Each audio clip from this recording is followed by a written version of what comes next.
fact that you can have cluster headaches as a source of grief. That doesn't have to do with head craving. It's just your brain's broken. Cluster headaches. Simple living, true desires. That's generally reasonable. Wisdom is not book learning, but knowing what leads to peace. That's true. Self-reliance is good. Meditation is okay. Compassion is good. Nirvana is the highest good. You know, I mean, Nirvana's alright. I think that, again, there's different mental states that are called enlightenment. There's different clusters of enlightenment. And people are confused when I think there's just one thing that's enlightenment.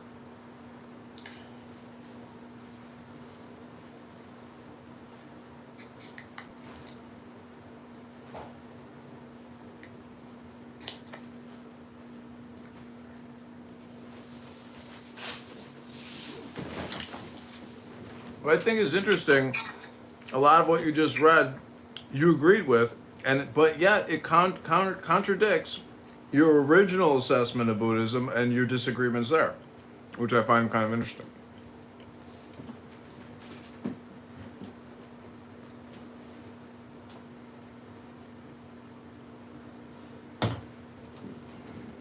I mean, don't you think books are just programs?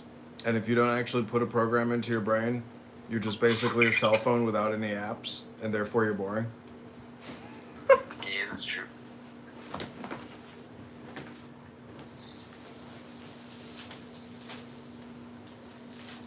Alright, well, I'm gonna go.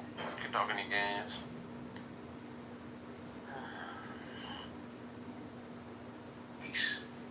Where it can be questioned, so I will leave the could there. You can have, that's the same space that later on provides room for you to be wrong. It's the same space that allows for whatever you were thinking to be refined. It can be, oh, what I was thinking was correct, but this, and this didn't need. This part of my thinking isn't correct. So that's because you're the only moderator and you're a hypnotist wasting everybody's time with your bullshit. Another random beat. Just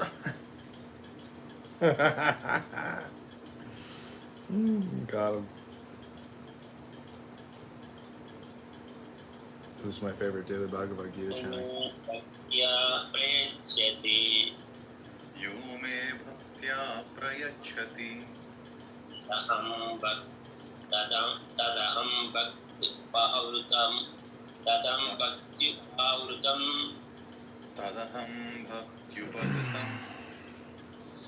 Asnami predatmanaha.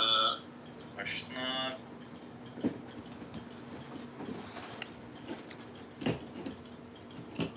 All right, we're gonna go into anonymous mode and see what we can find. It has been. Hungry for bloodshed. You gotta just slow down. You're just thirsty. Shit, please. Can I handle the shit? We got a beer! We got a beer! Fatima, can you please mute up Fatima? Mother chot. Mother chot. This guy still has a mask on like his fucking PFP Landon. I'm a Landon twin. I'm Landon's older brother. John Landon II. Let him exhaust his frustration. Go ahead, page one. No, I'm done.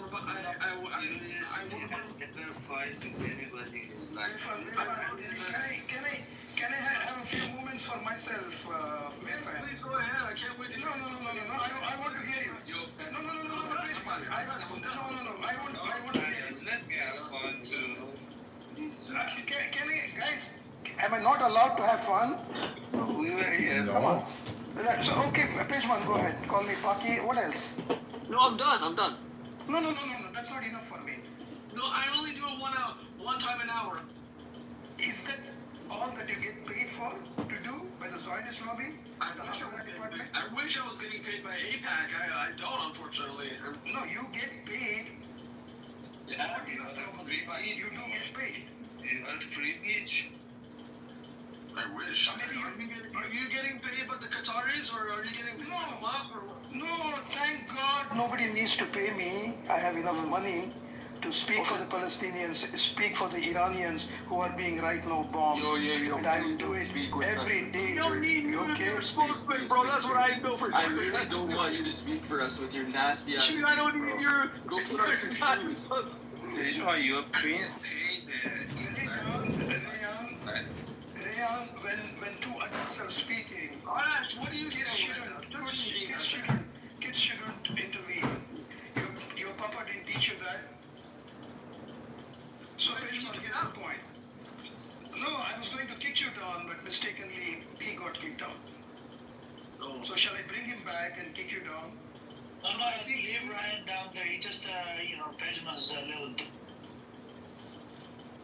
So here's the point, Pejman. Anyway, engaging with you doesn't make any difference to the conversation. It doesn't make any positive difference. So I would rather not engage with you.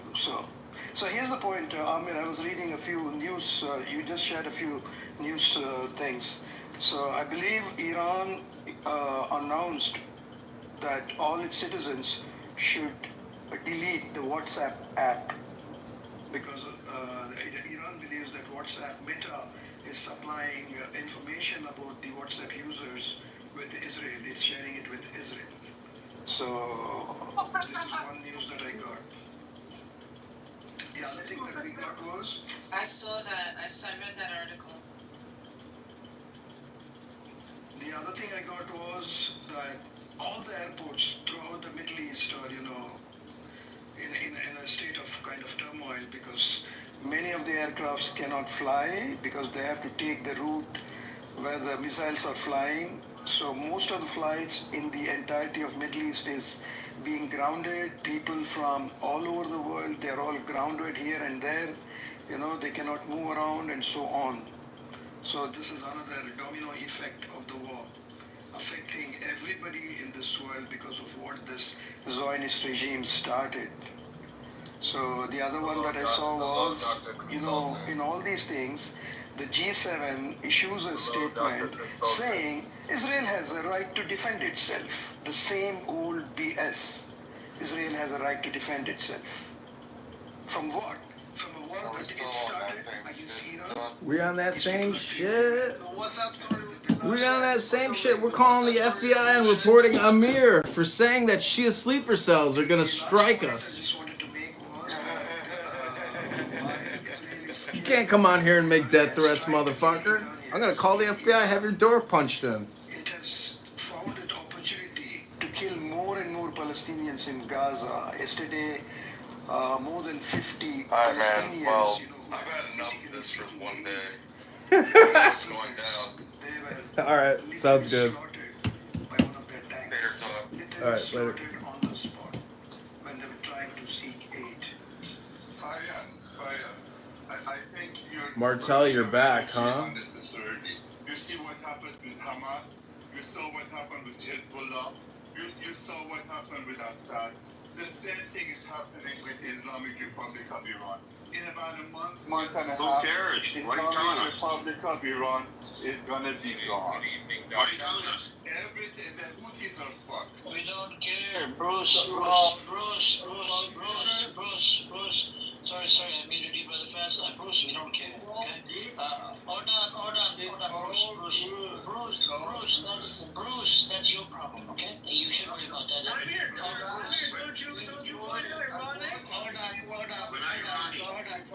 We're worried about the civilian population inside Iran. The civilian population are pulling for Israel. The Iranian, Muslim Iranians, Bruce, you're going on a whole fucking, hold on, you're going on a fucking, make a building to his, they want to name a city after Bibi Netanyahu. They're begging him. Can you stop coming off the mic? Please don't come off the mic. Why don't you let him talk, Benny? Rajman,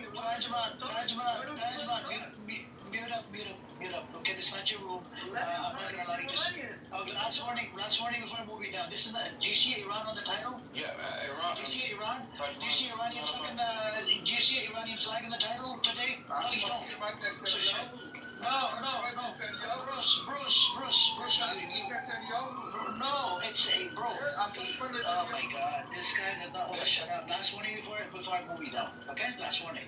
You just stay muted. I'll give you the mic. Oh, okay. It's not our That was a business. safe flight. Get lost, man. Get the fuck out of here. Fucking bitch. If you guys want to overthrow your government, that's your business. Yeah, that's your business. Go do whatever you want to do, man. I'm really very curious, like Benjamin, if you can answer this. Why don't you go fight with the Israelis, kill your own people, and overthrow your own government? Why don't you do that? It's a pussy. Hold on. Right now you had me, Ryan, and Bruce are all Iranians, and we're all telling you something, but you don't want to listen. So Okay, who's the problem? No, but Benjamin, so what we're trying to discuss here, the fact that Israel attacked Iran. Okay? Now your issue is something with your own regime. We're not Iranians, you know. Right. But since you have a big issue with the regime and you're okay with the Israelis attacking your own country and your own people, why don't you go fight with them, kill your own people, and then overthrow your government, your regime? Let the Iranian talk too. You just keep talking. You don't let the Iranian talk. I had a chance to. It's not good. So answer, Benjamin, answer. So airplane. We have tried in 1999. There was a student uprising. There was a student uprising in 2003. There was a uprising in 2009. There was an uprising in 2017, 18, and then the Women Life Freedom in 2022. All of them got brutally crushed by the IRGC and the mullahs in Iran. This is not news. Every single time is anywhere between 100 to 1,500 got slaughtered by the Iranian regime. This is not a kumbaya. Oh, let's make peace. Oh, let's hold hands. This is not Gandhi. This is not a Martin Luther King government. This government needs to get. This government needs my dick, your dick inside of the asses of this regime. End of story. Now. So again, one second. We're here to discuss the fact that Israel. One second. We're here to discuss the fact that Israel attacked Iran. Miss him.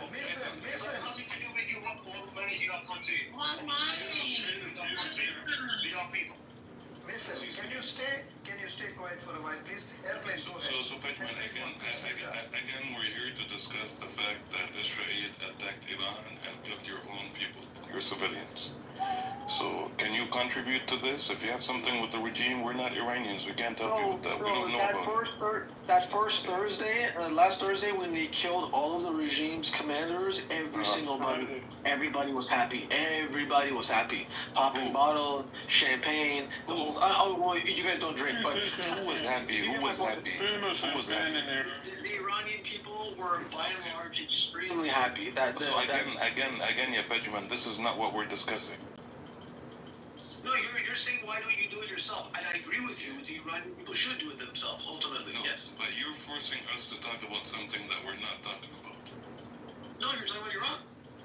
Okay, but we're not talking about overthrowing the regime. That's something that you want to do. We don't want to do that. Yeah, we share the mic. We're not Iranians. Listen, whatever you do, and whatever you say will fuck you off. Can we share the We'll microphone? destroy you. We will destroy you. We'll be ridiculous. Okay, Can we give the mic to Boyd and to Miss him?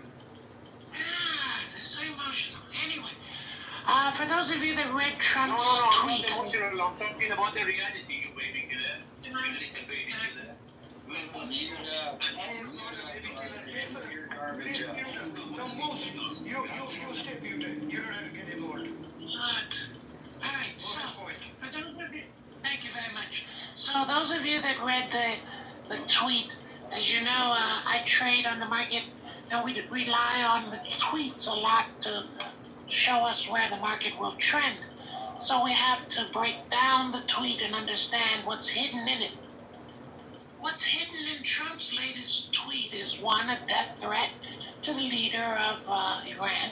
But more importantly, Trump is like a child. He can't keep his mouth closed, so he revealed that it's all Palantir.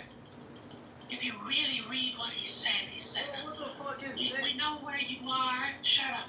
We know where you are. Remember that facial recognition thing I told you guys about, Project Lavender. So that's what he's bragging about.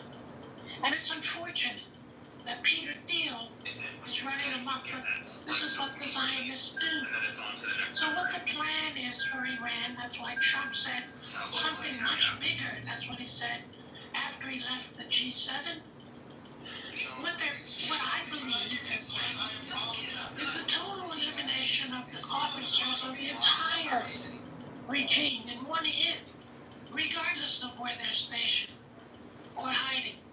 And the only people that have that software to do that, as we know, Amir, is Palantir. Thank you. Mason. That's a good point, too. Yeah. Mason, go ahead, Mason. Oh, you talking Mason, to what me? is it? Can I talk that? Please? No, Darvish. Why not? Mason, Why no, not? Mason, no, you didn't ask to be allowed to talk. Mason requested. So after Mason, you will speak. If Mason is not there, then I will give you the mic. Okay. That's how it goes. Mason, go ahead.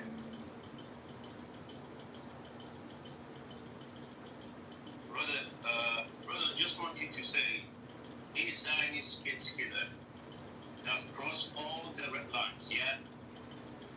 And I promise you, we'll destroy them. And that's God will. I'm not saying we as Iranian will destroy them. That is God will. And it will happen soon, I promise you. That. And the Palestinians will be.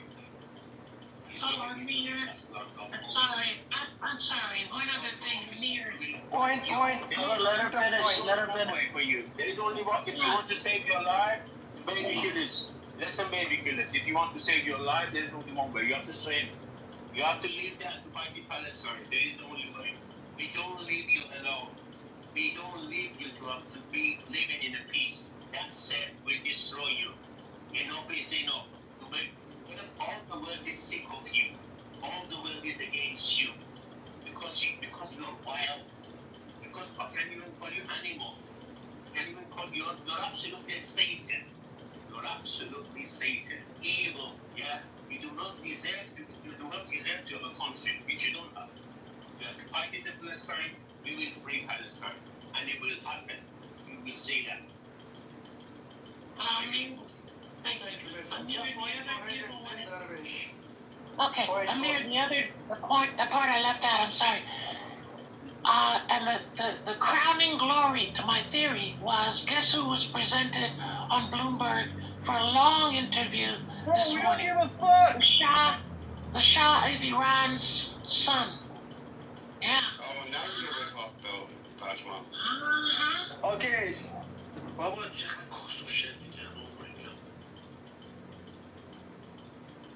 Stay muted. Darvish. Okay, guys. Mason, please stay muted. Stay muted. Iranian people, they don't call Israel enemy. The enemy of the Iran is Islamic regime and killing us about 46 years. Shut your fucking dirty mouth. Don't try. Listen, let him speak. Listen, please. Listen, let him speak. No, Mason, let him speak, please. You know, you see that Mr. Airplane said, Israel attacked Iran. No. Israel, they didn't attack Iran. Israel defend themselves. The October 7th, the Iranian... Huh? Who? Can you stay muted, say brother? I don't know. Darvish, go ahead. Continue. October 7th, yeah, The continue. Iranian money injection to Hamas. And Hamas did attack Israel. To defend themselves. It was all plan of Iran. So don't blame Israel or Israel attack. 46 years Islamic regime killing innocent people in the Israel with Iranian money. So please don't tell us Israel is enemy of the Iranian people. Another thing I want, Israel, they try not killing Iranian people so far. And all time they hit all the oil facility, electricity, the IRGC, and that stuff. So, please shut up. Mason, let him land. Mason, please. And one Iranian and Israel Iranian and Israel, they have a great relationship about over 3,000 years. We have a history together. So we are not going to change this history and fuck this history. Okay, Darwish, please land in 15 seconds. Yeah, I want to ask him a question after he's done. Go ahead. Okay, go ahead. So why don't you go fight with the Israelis and attack Iran? Enough is enough. 1 second, Nathan. Why don't you go fight with the Israelis and attack Iran? Say again, sir. I'm so sorry. I couldn't hear. Why don't you go fight with the Israelis and attack Iran? We don't fight with Israel. This is problem of Islamic regime. No, I don't think you understand. I don't think you understand. It's not Iranian problem. You, Sir, we don't have any problem with Israel. Okay, Darwish. Israel wasn't even existing. What are you talking about for 7,000 years? Israel, they hijacked my country. No, my question. This is not my question. It's not my question. That's not my question.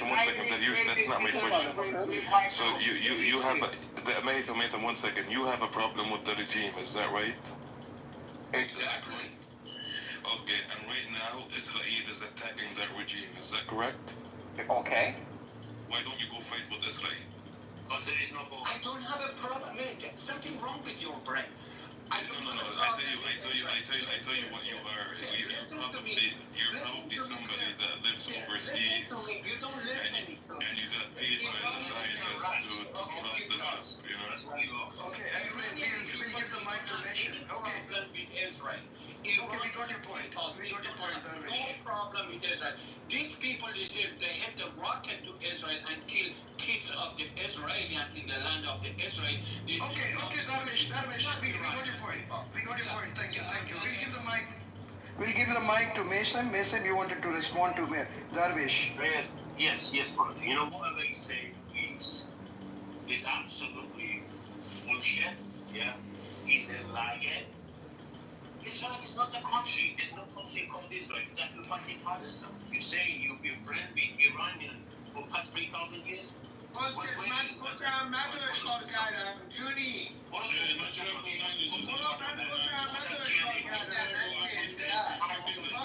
Pagement, stay muted, Pagement. See, this is the problem. We're not Iranians, Pajama Man. We're not Iranians, buddy. If you have a problem with your regime, Let me say, I killed Darwish, can you stay muted, please? Darwish, we give you the time. Mason, have you finished, Mason?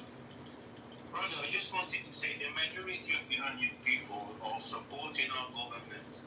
This is the reality. Do not listen to this Israeli baby killers propaganda, yeah? We don't want to give up until the baby killers give up. Oh, we're going to wipe them off. Do not listen to the propaganda. Okay, thank you, Mason. Let them take off. Yeah, we got your point. Let me respond to Darwish now. No, Darwish, can I respond to you, to the points that you made? Okay? Please, stay muted. Thank you. So first of all, you said Iran and Israel has some 1,000 years, 3,000 or 7,000 something you said. No, the relationship. Don't go Okay, 3,000. Okay, Israel was created in 1948. So I do not know, and I know Iran has a long culture, very old culture. I don't deny that. That's probably going beyond 3,000. But Israel was created in 1948. That means it's just 77 years old. So I don't understand how a very old culture like the Iranian or the Persian culture can be similar to the culture of a country that was created just about 77 years ago. That is point number one. Point number two, you also said that Iran has been supplying or helping Hamas, and Hamas carried out an attack on Israel, not on Israeli Iran, land. Islamic regime. Iran is different. No, Darwish, please don't push words into my mouth. Bias, can you let Gia please? Can you let Gia please? Where is he? He's in he should be an audience. Okay. I already sent him anyway. I already sent. Okay. So you said Hamas carried out butchering in Israel and on Israel's land. First of all, the entirety of Israel does not belong to Israel. Okay? Israel, like I said, Israel did not exist before 1948, and Israel is an illegitimate creation by the United Nations. Okay, it's a reality today. We accept the reality. It doesn't mean we will call it legitimate. Then the second point, if America and many other Western nations can help Israel kill 60 to 70,000 Palestinians in Gaza and continue to starve 2 million of them, why shouldn't Iran or any other country in the world help the Palestinians? The Hamas is not, it may be a terrorist movement for you, but for many of us, for me in particular, Hamas is not a terrorist movement. It is a resistance movement that is fighting to free its land. I do not agree with many of the methods that it employs, but it doesn't mean that I will call it as a terrorist movement. It is not. Whom I will call as a terrorist movement is somebody who kills children, babies, simply because they belong to a particular race. In this case, Israel IDF, which kills children. If you really, if you have empathy for humanity, I suggest you go and look up the articles written by Jewish people, Israeli historians, Israeli academicians, who clearly write what Israel is doing to the Palestinians in Gaza. So this is the second point. And the final point I want to make is, Israel did not have the right to attack Iran. It was unprovoked. Israel went to war on Iran on the 13th of this month. On the 16th of the same month, of this month, Trump had announced that we are going to have a final discussion with Iran. That was on Sunday, we are going to have, and we will see, we are going to push Iran to sign a deal, zero enrichment deal with US. And he in fact requested, at least on paper, we all saw, he said that I have asked Netanyahu not to go to war with Iran. Iran could have, Israel could have waited for 72 hours to see the result of that agreement, that negotiation that US and Iran were going to have in Oman on the 16th. But no, Israel did not want a negotiation. Israel did not want a peace deal. Israel wants to continue the wars. That's what it is. It has nothing to do with, and if you're thinking, Darvish, if you're thinking that because, no, listen, I'm not done, Darvish. If you're thinking that it's all because Israel loves Iranian people, you are mistaken. Israel doesn't love anybody in the world. It loves itself. And one more thing, how can you say that Iran attacked Israel if Israel came out and said that they attacked Iran? Like, are you fucking out of your mind? Like, where do you come up with that shit? There's before I let you go, there's a couple of articles that said American intelligence has said that Iran does not have nuclear weapons. No, Tulsi Gabbard, Wednesday, Tulsi Gabbard confirmed. Darvish, 1 minute, just give me a... Iran can't make a bomb, guys. No, Darvish, I'll tell you what happened. In 2003, the Islamic Republic of Iran signed an agreement, and they said we will not develop nuclear weapons.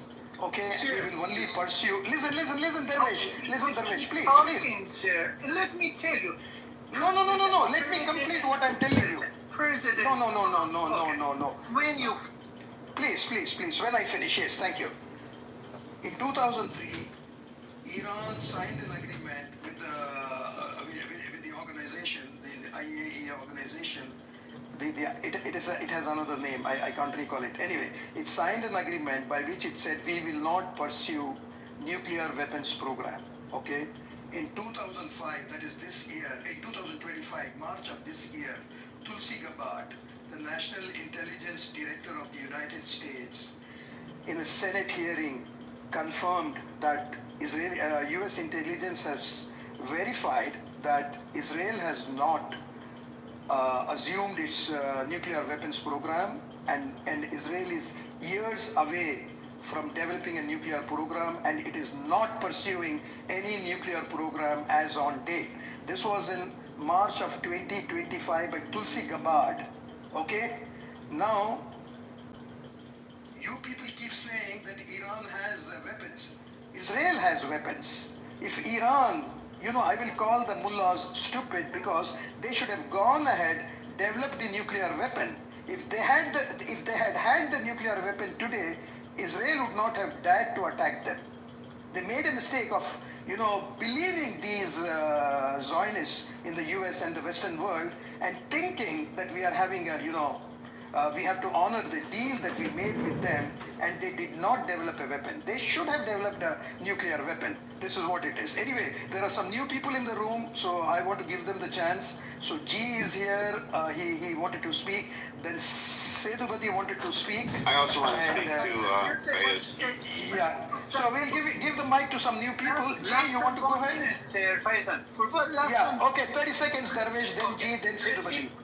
President Trump, he gave the chance to Iranian regime about 60 days, and they try everything to come to table and talk to us. You are not allowed to make a bomb. But I'm so sorry, they make a bomb. They try to make a bomb. What? They did not make a bomb. No, guys, Darvish.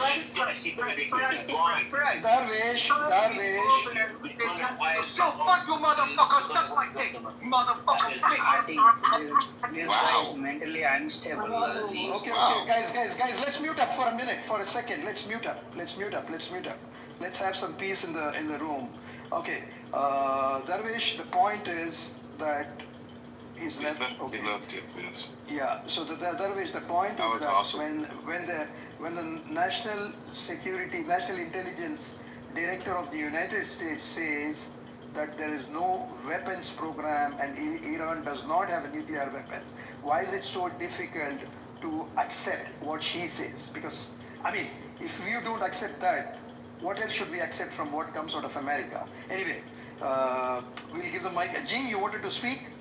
Yes, but I couldn't understand what exactly that Dariush's point was. But, he didn't have one. Was, saying that Iran has a bomb or something like that. Yes, he said Iran has a bomb. We kept telling him it doesn't have a bomb. Tulsi Gabbard confirmed that it doesn't have a bomb. And No. Anyway. Iran, the leader of the Iran, Ayatollah Khamenei, has signed and it's known as it's haram. For those that knows that haram means it's a machine or bomb or anything that is creates a mass murder by the Islam is a haram. There might be certain area that this can be. That I'm not sure, but so far has been signed by the leader of Iran. It's called haram. It's prohibited. However, this can be changed. Most likely, I'm not sure if Iran gets attacked by any bomb or a small or big one. This can be immediately gets different and get signed up in order, because now the threat is it's emergency and Iran has to defend the people from against the enemy. So that situation, it might get changed. However, my belief is Iran has prohibited and has not going that direction because of that Ayatollah's signature. But Iran is on the readiest stage, meaning Iran has everything that needs to put together just in case if they want to do something stupid that will cause Iran have no choice to do it. So that's just like in Japan right now. Japan is on their radio stage. Like if they get attacked or anything, they assemble it, they put it together, everybody have it. So is in that level, it's not been together and it's not been signed. So until the leader and the Khamenei is in charge of all the army of the Iran. So he's the head of the army. So his signature is important as a leader, and all the IRGC, National Guard, it runs under the direct order of the Ayatollah Khamenei, and from the top to the bottom generals, and they get the order, they do the follow up the order. So that's on that. These people, they come in the room or spread any news like that. You should know that Iran is country has been part of the NPT and has been under heavy inspection, and the most camera out of all the countries that are part of the NPT, Iran is the most heavily inspected by the inspector of the NPT organization. So the Mr. Garisi, he's in charge, head of in that organization, and he's on his every signature for every report that has been heavily reported many times, that has been reported that Iran, is being compliant with every step of the process. So I don't know how he knows that. We don't know if he has seen the bomb. Let us, so we go ahead and see it. I have no idea where they're doing it. So, Brother G, Iran also sent out an invitation 2 days ago for the West to go do inspection in Iran, by the way, if you missed on that one. yeah, Iran is clean. Iran doesn't have it. Iran is clean. Iran has nothing to hide. There's somebody new in the room. Edward, can we give him the chance for say two? Sure. Yeah, thank you. Yes, thank you very much for giving me a chance. My question is, the world is so much biased regarding the nuclear policy, because certain powers are having nuclear weapons. See, for example, in the Middle East, Israel is having nuclear weapons. Okay, so why not other countries like Iran and other Arab countries should not have a nuclear weapon? They should have a nuclear weapon. So,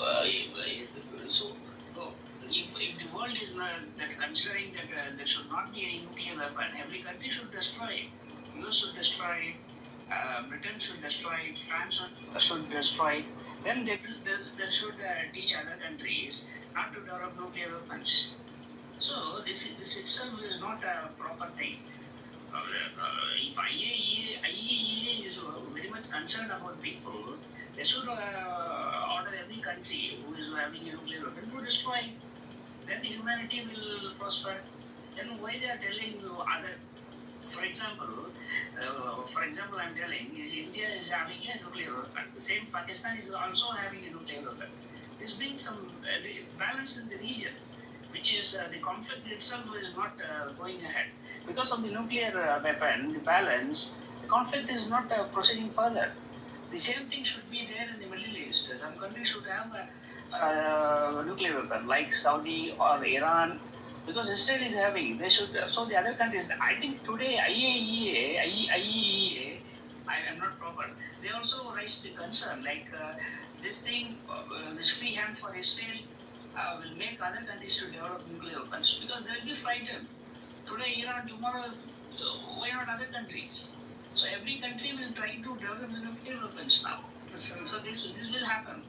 So excellent point, Setu. Excellent point. That's what we all ask, and that's what everybody is asking in the world. Israel has nuclear weapons. It is confirmed. They are believed to have anywhere between 90 and 40 nuclear bombs. Okay, 90 and 400. And they do not allow IAEA inspectors to inspect their sites, their bombs. They also do not. They are also not a signatory to the NPT, Non-Proliferation Treaty. That's the only country in the world that has not signed the NPT. Okay, and there are among the 9 other countries. There are nine or 10 countries that have nuclear bombs. Israel is the only country that has not signed, and every other country like Iran, which do not have nuclear bombs, but they have they use nuclear facilities for peaceful purposes like development of energy and so on. They are all signatory to the NPT. They allow IAEA inspectors to go and inspect to make sure that nuclear bomb is being produced. So thank you for that share. Yeah.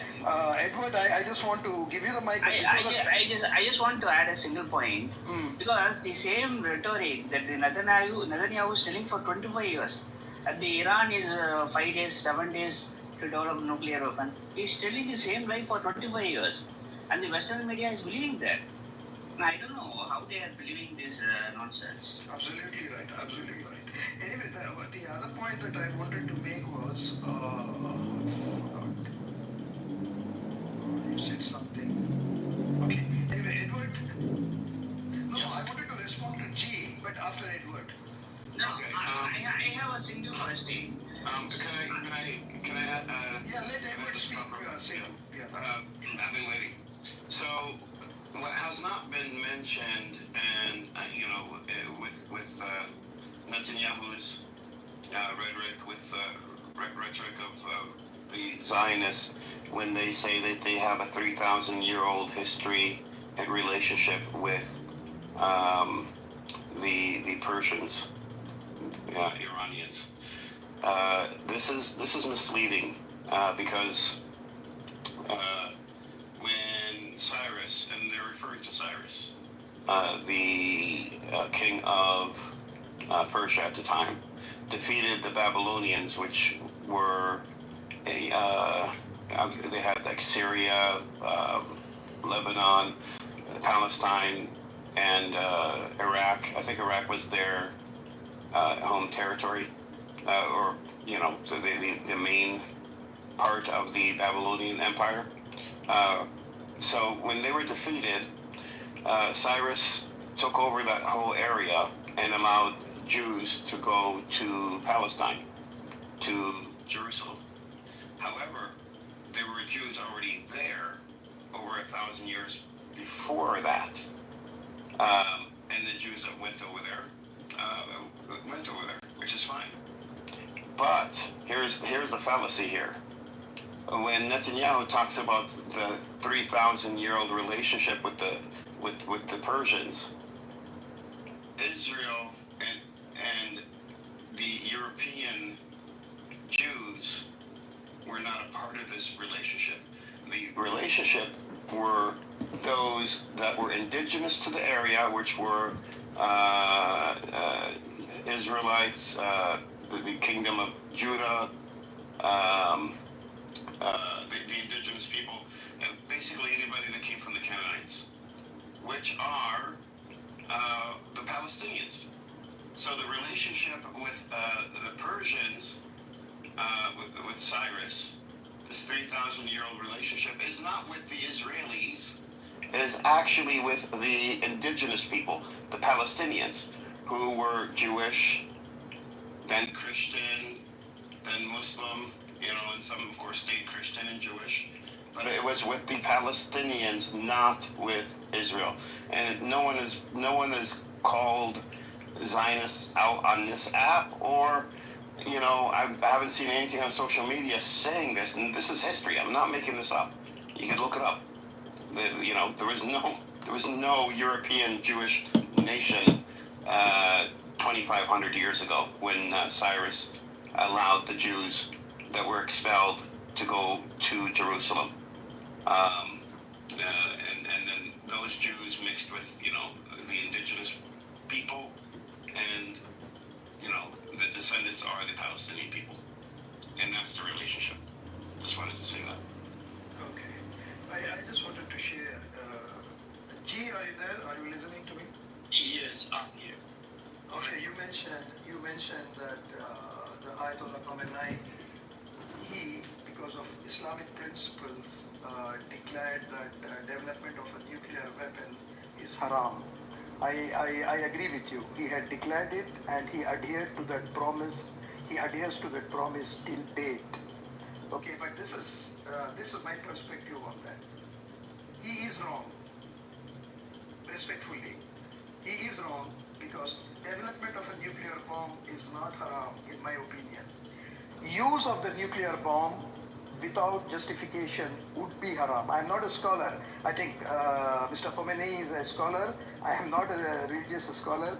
So, but my perspective is it would not be haram to develop a nuclear bomb, but it would be wrong to use it, without justification. Having said that, let me tell you this.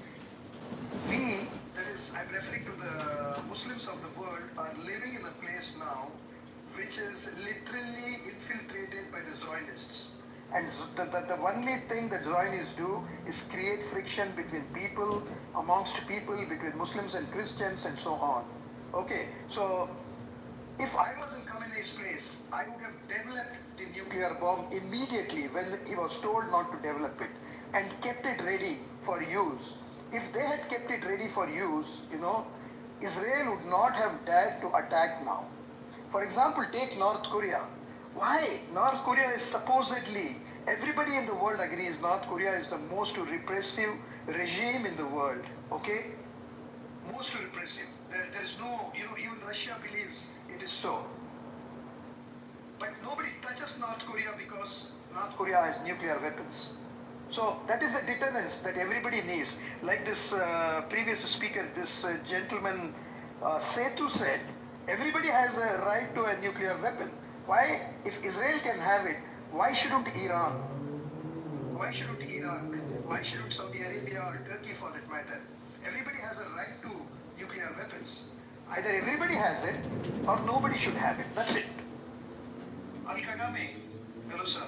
Norm, what are you talking about? Can I respond to you? Yeah, G. After that, Ali Kagame. Yeah, I'd like to respond to you anytime.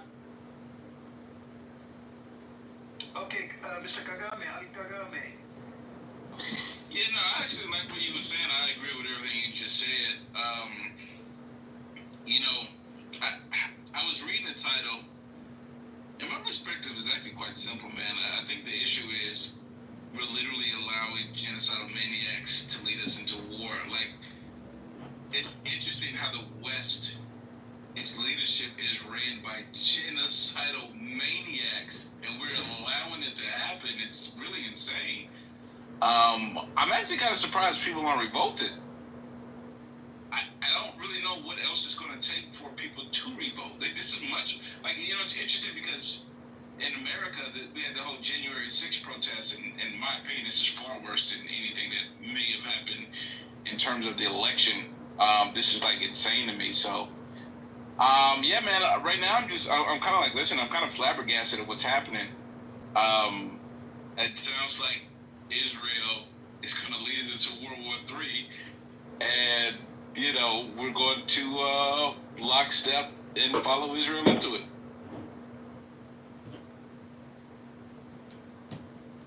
All right. Thank you. Can I respond to that? Yes, G. Yeah, please. See, you have a point, but also Iran has its own point.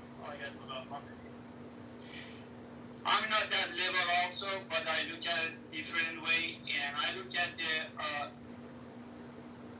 my own precise from military aspect and capabilities. Could be the reason why Iran doesn't need. Iran has the capability of. One, just tonight, Iran used the Fatah hypersonic for the first time. I believe, until it gets confirmed, there was a few around the nuclear facility in Israel. It's called Dimona. Not direct.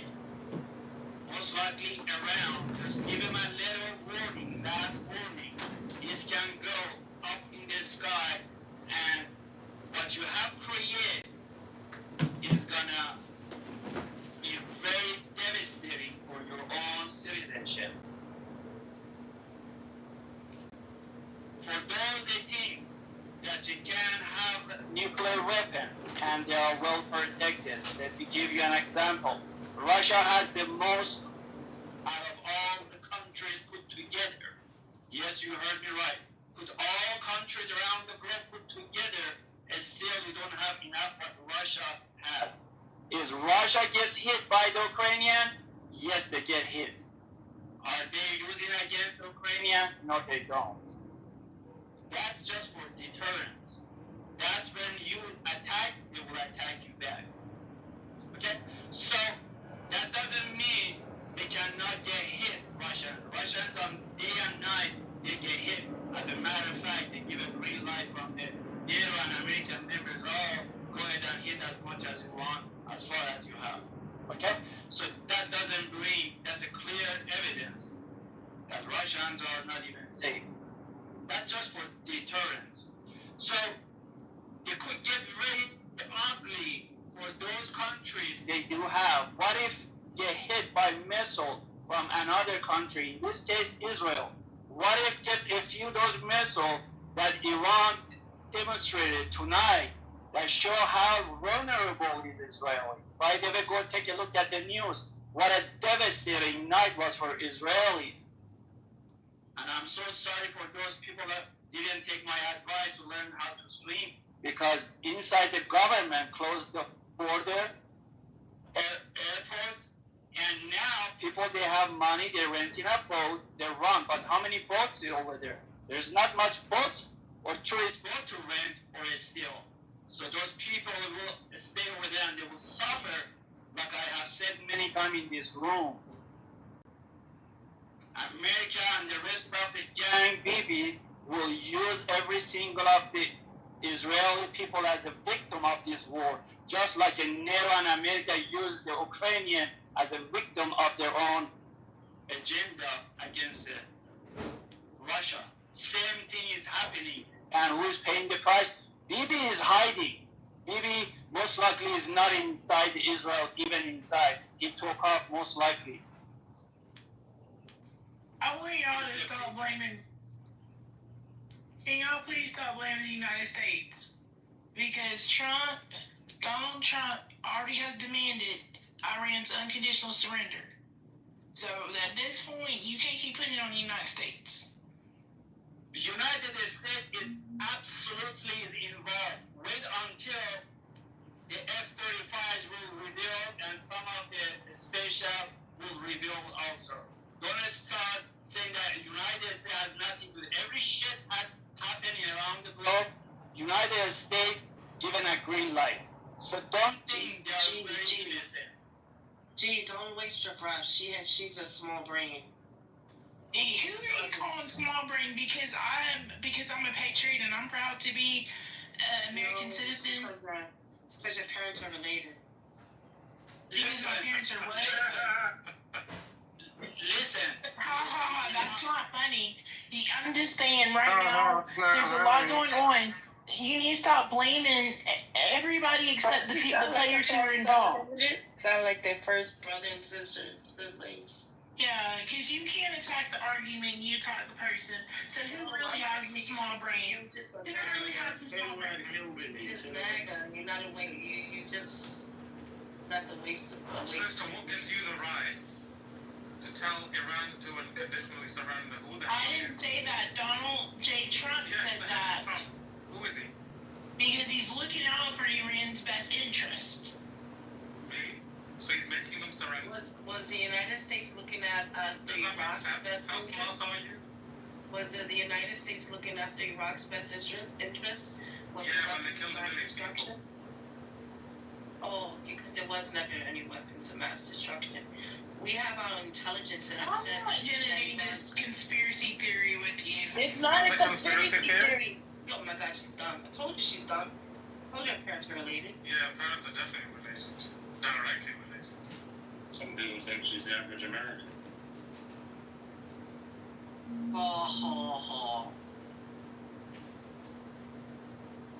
Talking about people having related parents is offensive when there's some cultures that practice that as part of their culture. And some of those cultures are in this room, so that's very offensive. You think Muslims She's so fucking backwards, bro. First. So again, that's very offensive to people. That's very offensive to I'm sorry. offend others in the room. G, is your parents related or they brother and sister? I make my last 30 second. Yeah, how about you from West Virginia, buddy? I land in the 30 second. Go on. Brother Fayed, my last point to you. Every country, including Iran, every nation, every country around the globe that has enriching uranium facility, atomic bomb enriching uranium facility, is vulnerable to get hit and gets out of it, and it becomes devastating for their own citizen. So as much as you can have a bomb or any technology, and at the same time, it's a very dangerous if get hit by missile or some other heavier stuff. It can leak and create a devastation. So Israel is included. So if they want to go forward, Israel is going to be target number one. What other countries has? They want to get the next one target, so be it. They're going to be. Same thing, Russia had that fear. We are Ukrainian. Yeah, Everybody about to get hit. And Switzerland. Yes, exactly. They're very vulnerable sites. And No, I get what you're saying. And I think we all can see that. Israel is definitely trying to take land. They really are. Next it's going to be Egypt. Next it's going to be Saudi Arabia. No, Israel. You love these conspiracies. No, Israel will not rest. You see, I mentioned this earlier. Just a week ago, they had a conference in Israel. The cabinet ministers participated in just before the Israel started the attack to Iran. I think 2 days before that, probably on the 11th or 12th of this month, they had a conference in Israel. It was allowed. Media was allowed, so it was reported widely, in which all the ministers from Netanyahu's cabinet participated, and some of the American senators and other AIPAC poodles participated in that, and they moved a resolution in that meeting, in that conference, saying that West Bank and Gaza should be annexed immediately. So that was the first point. And the second point was made by their heritage minister Eliyahu. He said that at the same time, we should, as soon as we annex Gaza and West Bank, our next target should be to annex the entirety of Lebanon and Syria, because Lebanon and Syria, parts of Lebanon and parts of Syria are part of the Holy Land of the Israel. Therefore, we will have to immediately move a resolution to annex Lebanon and Syria. And if you study the report, there's a guy called Avi Lapkin, Evilapkin. Avi Lapkin is an American Israeli citizen. He also has a small extremist party. He runs a political party in Israel. Okay, he has never won an election, but he is very influential with the Zionist Christians who support the expansion of Israel in the United States. Okay, he has a report. He has published a report in which he says that as per Genesis 15, I have to admit here that I don't know what Genesis 15 says. I'm just saying what he said. As per Genesis 15, in the present day geography, a part of Medina in Saudi Arabia should also be part of the Eretz Israel. Therefore, we should not rest until all the 7 places which are in 7 countries right now, besides Palestine, should have to be taken over in order for the Messiah to come to the world, the Messiah to return. Okay, and he says Medina is part of that, and he quotes Genesis 15. And like I said, I don't know that much about what Genesis 15 says. So they are not going to stop until the so-called Eretz Israel is created So that means we are looking at instability in the Middle East for the next 50 years or maybe even 100 years. Our children and their children and probably even their children, our great grandchildren will also be facing the same kind of turmoil that we are facing today. So that is why I say that Israel as a state as it exists today, the Zionist state, needs to be dismantled immediately by whatever means, however it is to be done. That's the only way for the rest of the world to live in peace. Or else Israel has to change its, declare openly, clearly state that we are not going to expand, return all the lands that they have already stolen from Lebanon, Syria, Iraq, and so on, and stick to the lands and free Palestine and stick to the lands that were given to it in UN Resolution 1948, that is 181, UN Resolution 181. That's it. These are the only two options, and they have to happen because our children and their children are not safe as long as Israel exists in the current form.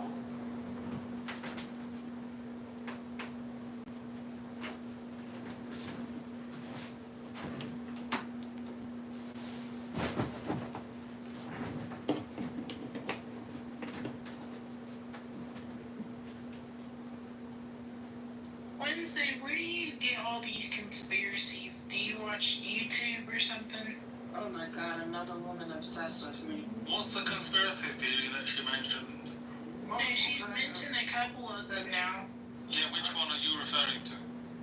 I said Iraq, that there was never any weapons of mass destruction. Give her a chance to answer. What conspiracy theories? Go on. She's saying that Israel is going to go after Egypt and all these other places. Why is that a conspiracy They say it themselves. Yeah, why is that a conspiracy theory? Tell them. It's unfounded. Yeah. Do you want me to show you a video of the former finance minister talking about it publicly? The literature. Sorry? Can you read? I would rather read the literature. You could see the guy actually saying it, but yeah, there is literature about But it. you know, AI nowadays, I don't know what to trust. That's not I AI. prefer something that's pen and paper. Okay, pen and paper. You can read about what saying coming after Damascus Hand next. will type stuff on a computer because AI can also write stuff on computers. Yeah, Exactly. But I appreciate that. Yeah, Israel has never denied this, by the way. This is why Israel does not define its borders. Because it's an expansionist power. So, is this like an Israel hate space or something? No, it's a realistic space. Okay.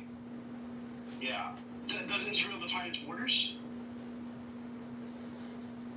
I would think it does. Yeah, it's on the map. Find it for me. Find me where the Israeli state has defined its borders. Okay. Running on some complaints. We're going to get somewhere now. I know it. It absolutely is a Israeli hate space. Yeah, there's nothing wrong with that. I mean, hate is And Wednesday. Oh my God. I mean, if Israel did expand, do you really think that would be a bad idea? Yes, I think it would be a very bad idea. Mr.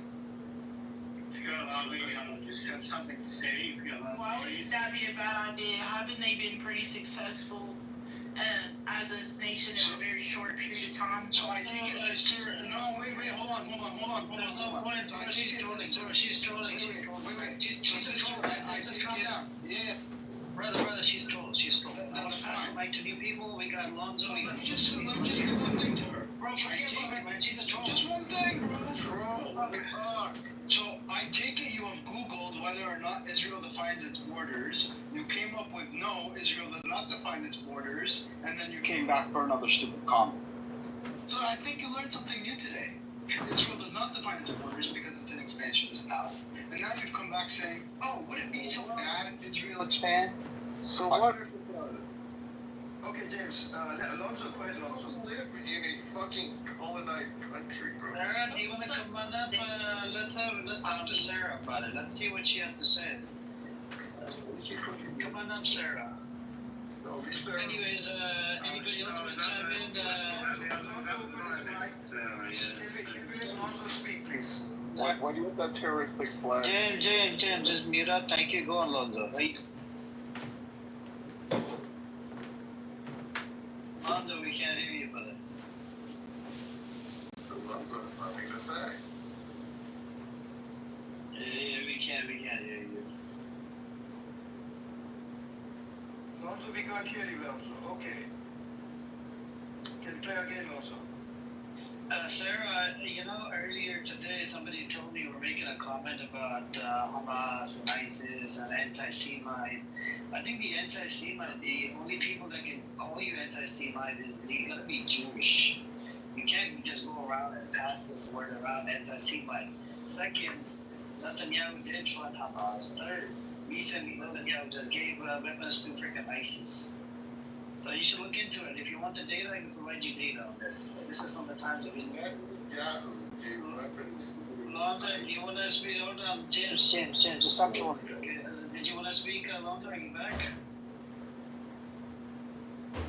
Or is it? I never really understood. Why do you have two accounts up there? It doesn't matter, man. Well, I want to know. Don't worry about it, James. Don't worry about it. It's not very big. What advantage does it give you? Let's talk to Michael. What's up, Michael? What's up, man? You support Israel? Yes, sir. What do you think about Netanyahu? Was he in the right shooting a rocket into Iran? No, he's not. He's a radical. Well, which one is a good candidate to run Israel? Can you give us a name? What the fuck? Donald Trump's more. James, mute up, man. Thank you. We're talking to other people, man. Come on, it's not your space. Mute up. Can you please mute up, James? Donald Trump. James, can you mute up? James, last warning for moving down. Wave over. Okay, go on, Michael. What's the best candidate out there? Can you...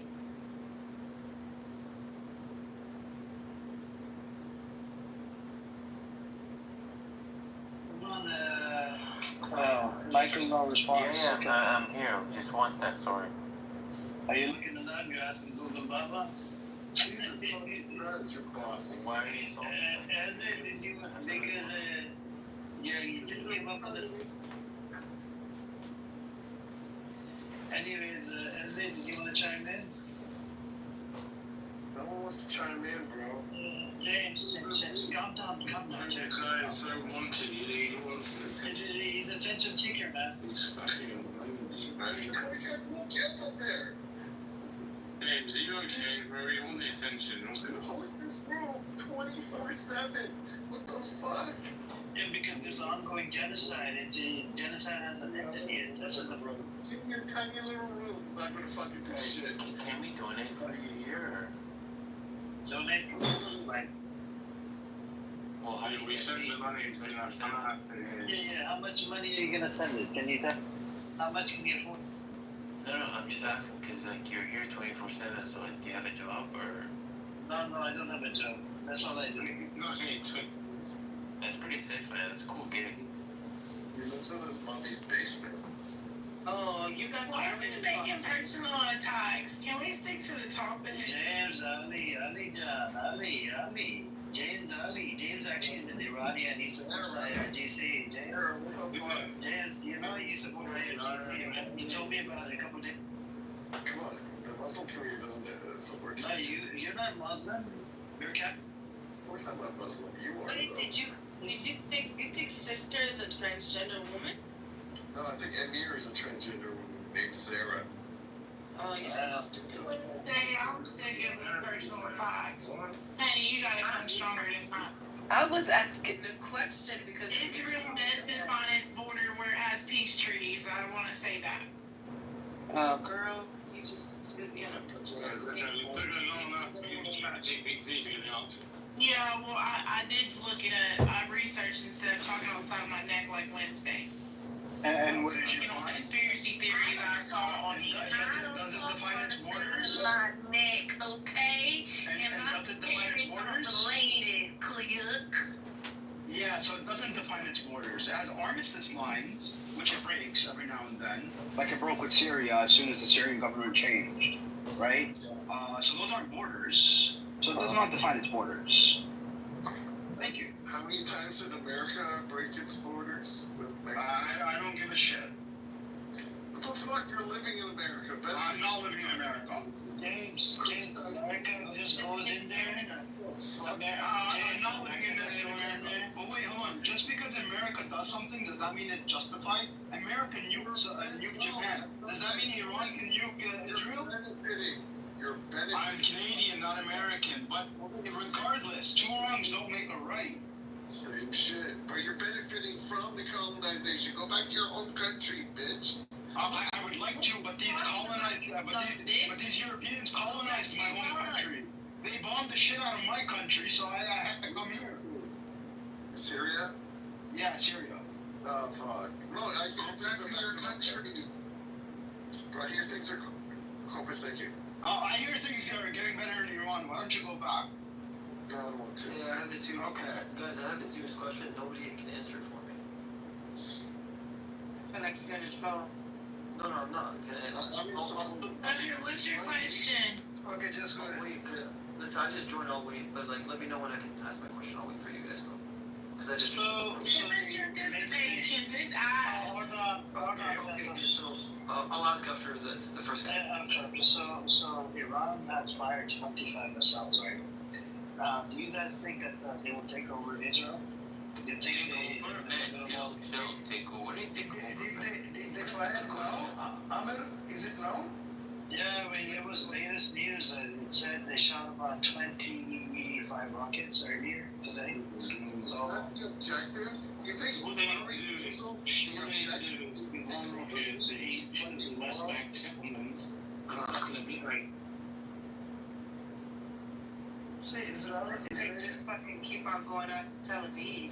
No, just keep going up the settlements. Just keep blowing up those West Bank settlements. They're illegal anyway, so just keep blowing them up. Fucking get rid of all the Zionists. Yes. They are illegal. They are illegal. They're illegal buildings. They are illegal though. Those are illegal settlements. You get rid of them. Burn, baby, burn. The objective here is to take over the region? That's absolutely fucking crazy. Yo, Sarah, what's your number? That is crazy. Are you out of your fucking mind? What a Nobody said that was the objective. Nobody said that was the objective. Dr. Sarah, what's your number? What's whose number? Wednesdays? Old is gold. What is the obsession, bro? Like, I don't know, man. Cause you're jealous, bitch. Obsessed? I have no idea. Why are you obsessed with Islam? Anyways, so the IRGC, do you guys think? Hold on, shut up. Do you guys think that the people have started siding with IRGC, even the ones that were anti-IRGC in Iran? After the attack, after they saw the amount of civilians at that. I mean, honestly, how do you make your living? Yeah, Michael, stop trolling. That's one thing for moving on. Thank you. Thank you. That's one. Thank you. Can I ask my question?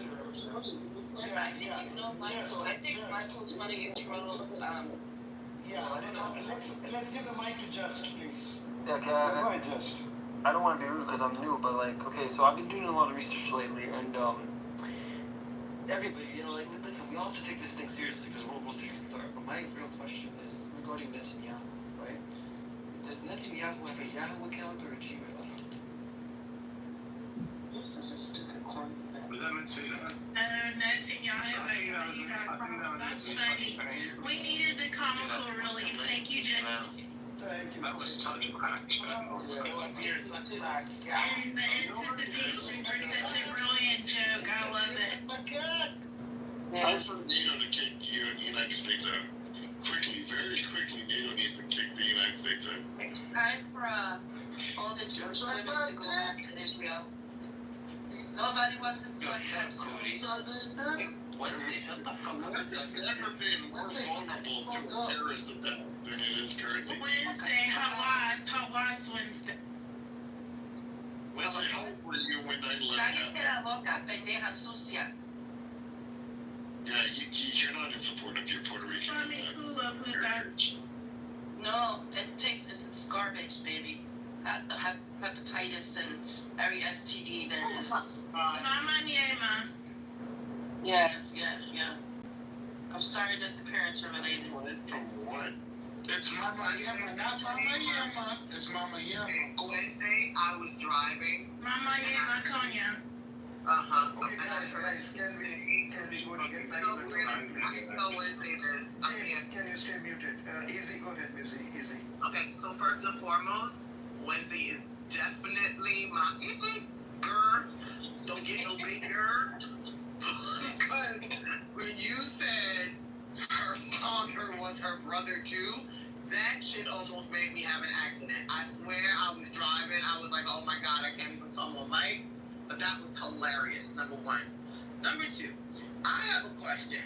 I actually watched a video today of Netanyahu literally giving the exact same speech about Iran and the potential for building nukes and decimating the universe. I mean, almost word for word. If somebody had taken the words of that speech and superimposed it over his latest speech, they would all be identical.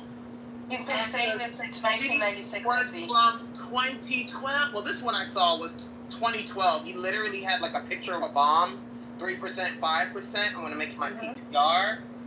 But that shit was crazy. I said, you know what? Nobody's paying attention on a world stage. Like, either this dude is suffering from early onset dementia, or he knows that we're not listening, that he can run the same rhetoric year after year. Izzy, I'm so confused. If your country gets wiped out, who's the exception? If Israel gets wiped out, who's the exception? I know who sister is. She is a troll. Who's the exception? She's a black American woman pretending to be a white woman, yeah. I know who she is. Whoever she is. But that's kind of crazy. 2012, the same speech. Actually, it goes back to what literally going to become a nuclear threat in minutes, in months. I think it goes back to even worse. He's obsessed with getting Iran. He's obsessed. Since 1996, when he started being part of the Knesset. Since 1980s, actually, the first thing that he that far back. Yeah. The first thing he did when he entered politics was this. That is insanity. I am here to say hello to Izzy over here. Stopping a group of people want to destroy your country. James, why don't you stay muted for this talking? He has ADHD or some shit like that. Something really wrong with him. Okay, this guy has been making this claim that Iran is 2 weeks away from developing a nuclear bomb, 3 weeks away. Every year he makes the same statement, and American politicians would believe it, and based on what he says, they've been shouting for the last 20 to 30 years that Iran should be eliminated, Ayatollah Khomeini should be killed, and so on. But I don't know if you guys saw, I saw a small clip on, this guy, comedian, or the talk show host in the US. I think his name is John Waite or something like that. Not John, he does the Late Show. The Late Show, yeah. So I have it. I actually have it, a clip. You should share it, It's on TikTok. So Let me get it. I'll get it. Yeah, he showed all the years of Netanyahu saying nuclear weapon is, Iran is very close to having a nuclear weapon. Every year, literally every year's clip is shared in that thing. It's very, very, very hilarious. That is insane. That is insane. I don't know, how are you, Izzy? Oh Hashem, thank God. If you followed the career of Mr. Netanyahu for the last, since the 80s, like mid-80s till now. We should make that video. Sister Hey Chucky, we should make that video go viral. Like, I didn't realize how bad it was. You're literally sitting there regurgitating the same crap year after year after year. those are well documented things. I mean, this guy has been harping about it for, I mean, he stood from the UN saying Iran is 2 weeks away, 2 months away, 1 year away, 1/2 away. If you take Iran and you take Iraq, I guarantee you democracy will flourish in the Middle East. Iran and Iraq and add to that Libya are developing nuclear weapons. I mean, this is part and parcel of the a broad plan for Israel to expand and destroy its neighbor and draw the Americans into all those wars. I don't know how much Americans are aware of the chokehold of the system they have on the on their discourse in the region. But I don't think the American people understand the last sorry forgive me, the last post that I won't let me put it. Does look like I already put it. I'll send it to you, Etsy. Okay. Do you have TikTok? I do. Okay. I very rarely use it, but I have it. I just wrote a response to Trump's tweet.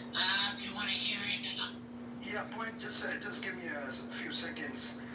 Jindib, you mentioned if American people realize the kind of hold Israel has, right? Is that what you said? Yes, the choke. It's not a hold; it's a chokehold on the. Yeah. On the, So let me quote you. The former admiral, the former chairman of the Joint Chiefs of Staff of the United States. His name is Admiral Thomas Moorer, and he said this in the year, I think, 1990s or so. I have never seen any president of the United States, I don't care who he is, I have never seen any president stand up to the Israelis.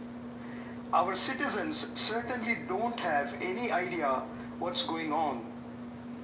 They always get, that is, the Israelis always get what they want. They know what is going on all the time. If the American people understood what a grip Israelis have got on our politicians, they would rise up in arms.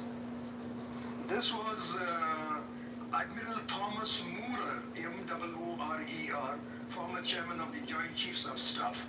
Let me also read you another quote. This is by Miss Ann Lewis. Ann Lewis was the former White House Communications Director for Bill Clinton. And she said it matter-of-factly in a press meet. The primary role of the President of the United States is to support the decisions made in Israel. Let me read it again if it did not, let it sink in. The primary role of the President of the United States is to support the decisions made in Israel. That's it. But don't the American people, the freedom-loving people of America, don't they perplexing that? We have no freedom, Ginger. We have no freedom. Yes, you do. I mean, you love freedom. You don't have freedom it. on a daily basis. We're gonna have to But revolt. aren't they perplexed by this stuff, or they're just not informed? No, and why is it they have such a chokehold on their politicians? I mean, I watch some senators who are they're like massaging the balls of those Zionists, and they just carry on with their agenda with no shame whatsoever. Is it because of a few dollars they throw their way and they have them elected, or they keep them in office? I don't understand it. It's perplexing. It's It's not that complicated. It's not that much to understand. Pick a politician and I'll tell you how much funding they get a year from APAC. Just pick one. Let's go down the list. It's real simple. Well, that part I understand, but how? I mean, why would an American politician sell themselves so cheap to serve not the interest of their country, but is it because they make money money from arms? Is it? I don't understand. I don't get it. Well, it's because they sold out and they don't like Muslims. There you go. I don't think about this Muslims. I just don't. No, they don't. Listen, Something else is wrong. I've lived in America for all my life. The way they brainwash us that hate Muslims, it starts very young. Very young. All right, I have a response to Trump's tweet. Do you want to hear it? Sure. So, Trump tweeted to the Supreme Leader of Iran. So here's Iran's response from me to Trump. Dear Mr. Trump, thank you for your recent death threats. I don't think they're funny. However, be advised when you say you know where I am. Well, I know where you are, and BB is, and I know where your children are. BB's kids are in Miami, and Trump, you know what's up. Thank you so much for writing to me, you stupid ass Zionist supporter. Okay, and then it ends, the Supreme Leader.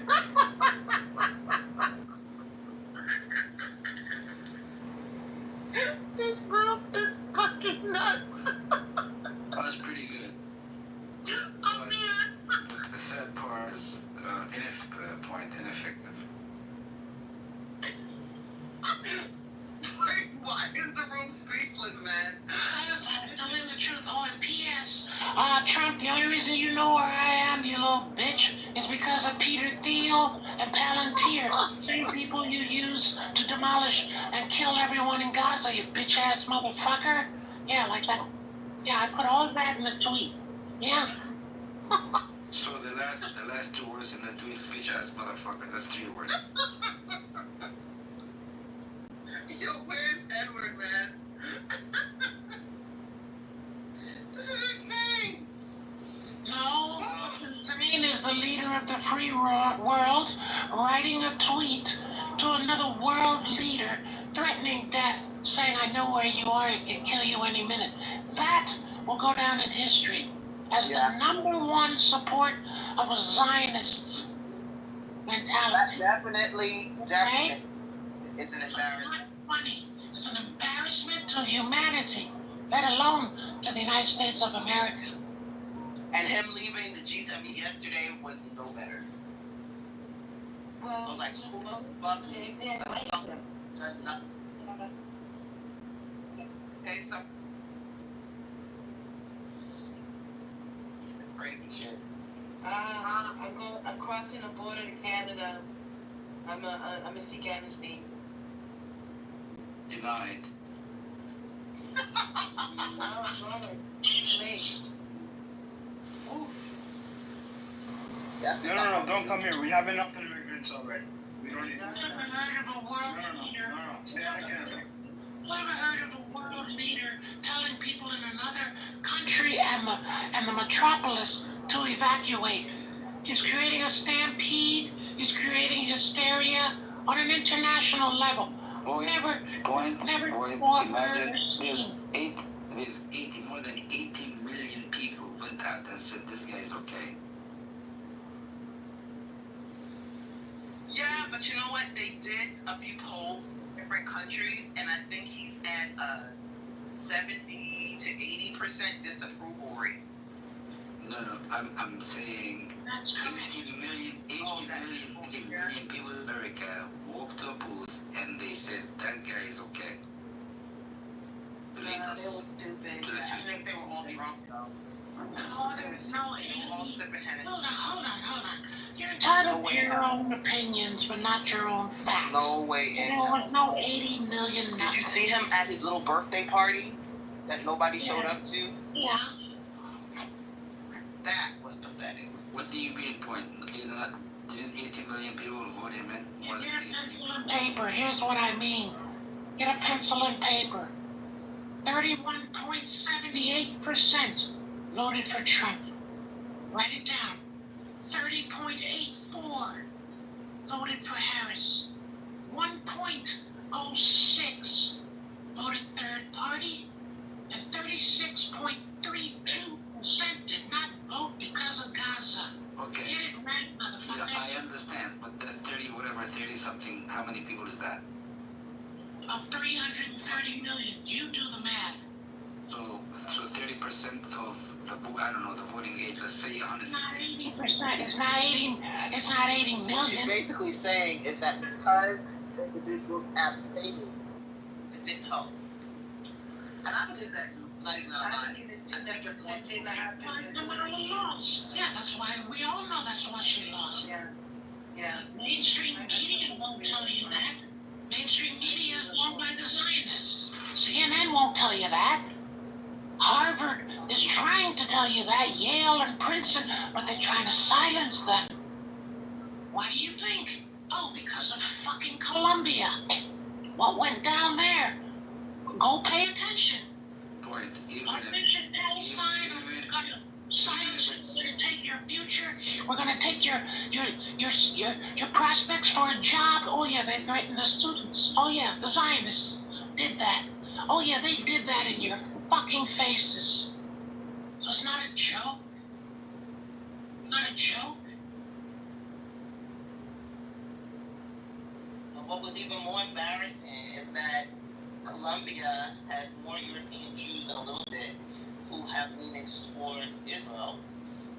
And their children and the students didn't exactly behave in a way that they felt was becoming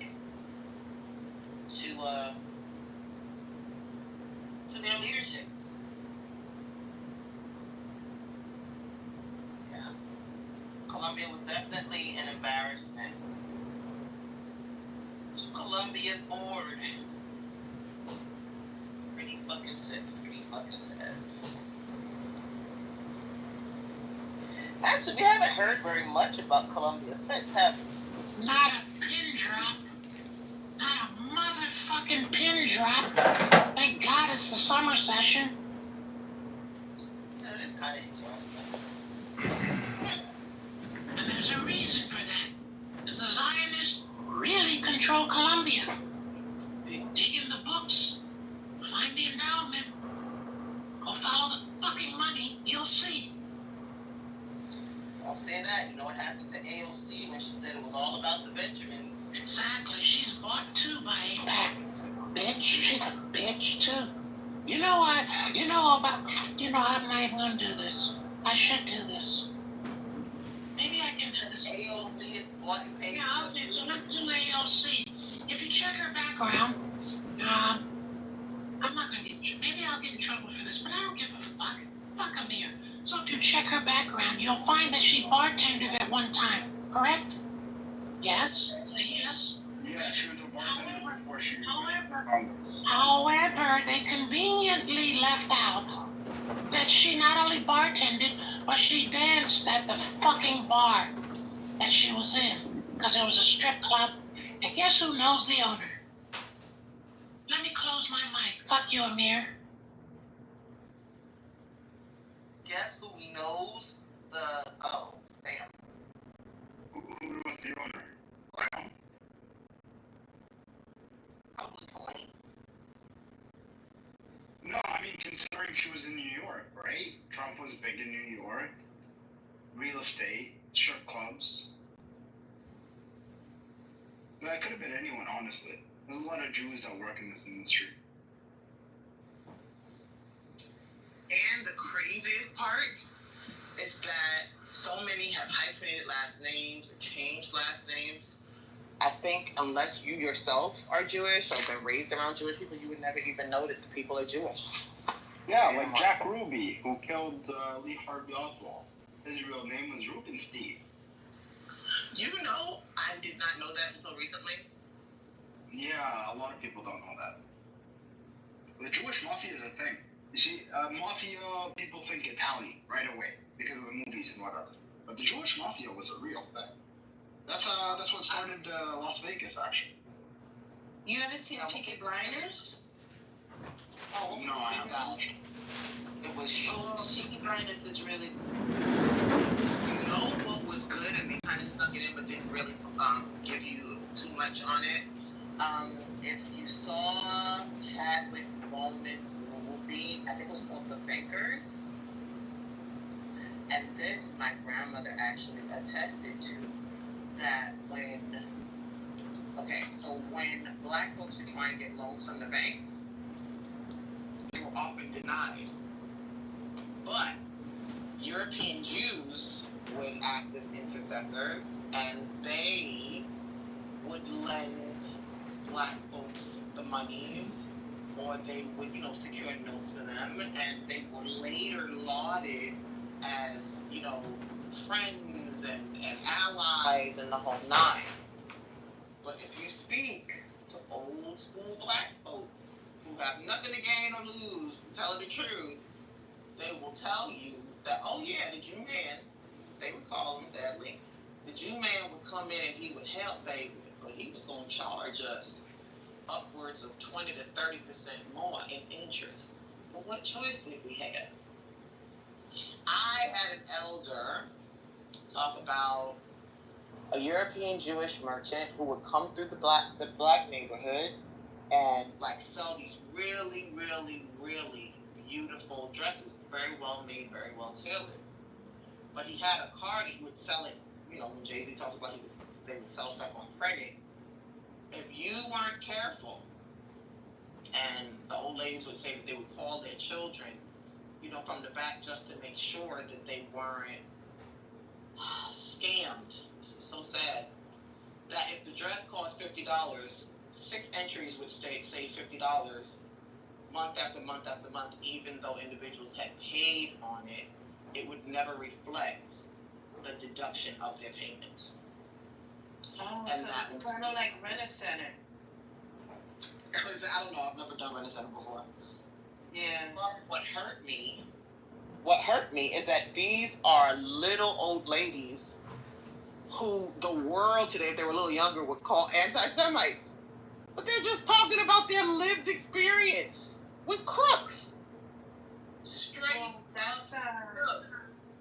Well, what you bringing that up about the black community and the Jewish community, they also lend to historic black colleges too, and they'll tell you, oh yeah, we're the only ones that lend money to historic black colleges, but they don't tell how much interest they charge, and of course they're gonna go to them because no one else was loaning them money to start their black college, right? They weren't allowed to go to regular colleges, like to a college that like Harvard and everything, so they created their own. How much interest they charge? You know what's frightening? I think that, and I think I'm really going to do this. It's not even a joke. I think I really need to sit down with elders, with Muslims, with different people from different backgrounds, and just ask them to speak about their lived experiences. You know why? Because as a Jewish person, as someone born and raised within Jewish community spaces, there are things that I can put my hand to a Tanakh and say I experienced, that I watched other people experience.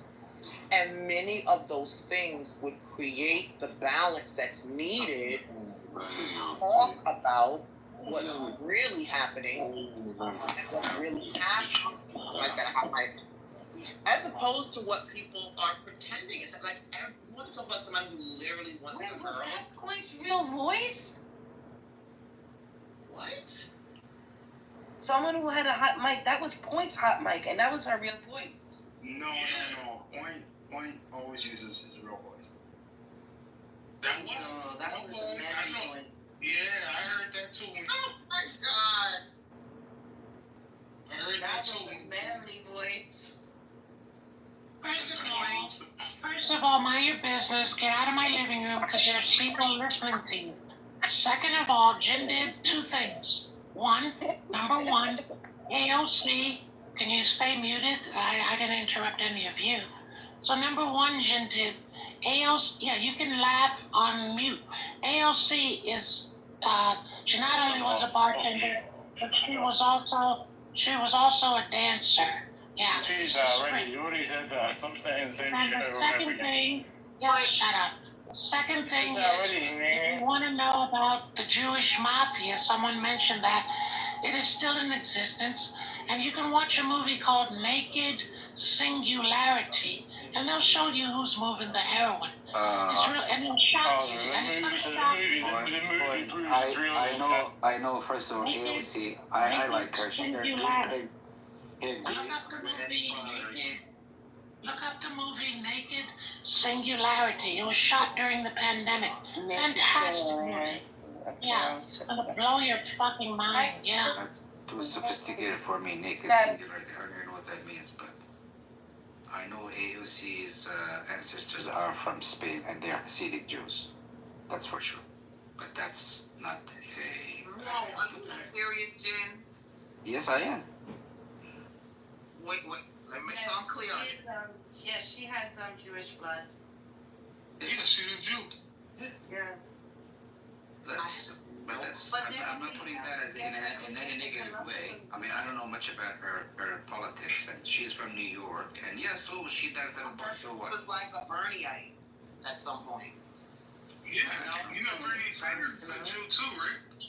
Well, I know Bernie Sanders is Jewish, and he kind of flip flops every now and then too. It took him a long time, which I'm never gonna forgive him for, to come out and denounce what was happening in Gaza. And then like once he finally did it was after it was like months and months in, you know what I mean? But I didn't know that about AOC. That's some deep shit right there. Sanders, I mean, he did speak up. He's got, I mean, I know his influence is marginal in American politics now because he was sidelined by the Democrats and he was just marginalized. But he's been speaking up. I mean, I haven't seen. No, lately, I'm saying what I was saying is that I expected him to come out the gate, and he was criticized heavily for not saying what he needed to say earlier. Again, I'm not saying whether that makes him good or bad or ugly, but at the end of the day, it really would have been nice. How much does he get from AIPAC, and how much does AOC get from AIPAC? Does anyone know? I have no idea. I'm not sure if. I've never had any idea. How come you don't know these things? Why don't you go look it up? I didn't know you got anything. I'm gonna sound like Ted Cruz saying, I don't know how many people live in Iran. Yeah, you never know anything. Ah, why don't you go look it up and come back and tell me? I'm not gonna look up anything. That's like. So you support the Zionists? Yes. You don't want to know. That's a waste of my You don't time. want to know. That's what Zionists say. Yeah, that's a waste of my time. Yeah, you guys are undercover. Why do you have to be so antagonistic? Why can't you just bring the information to the table? Would it hurt? Do I fucking work here? I don't fucking work here. Start paying points for. Yes, you do work here. Yes, you do work here. $5 a piece, guys. It's not that much. Don't be cheap. No. For somebody who doesn't bring anything here. Shit, I don't work here. I have to bring my lunch. Yeah, we can employ you. How much? Well, we're each gonna pitch in $5. It's your job to convince people to pitch in $5. The more people you can convince, the more you're gonna get. Sorry, I don't bring shit here. Fuck you all. Go look it up. Bernie Sanders gets approximately, go fill in the blank. AOC gets, it's all online. It's public information. How the fuck you don't know what I'm telling you? That's why they're not speaking out about Gaza. That's why Harvard, Yale, and Princeton are fighting so hard. That's why AOC is funding from AIPAC point. Now you tell me I don't know shit. My chickens need feed, and I can't get feed. How do I go about solving that problem? You guys don't care about the kids in Gaza. You just want to be on Clubhouse. Oh,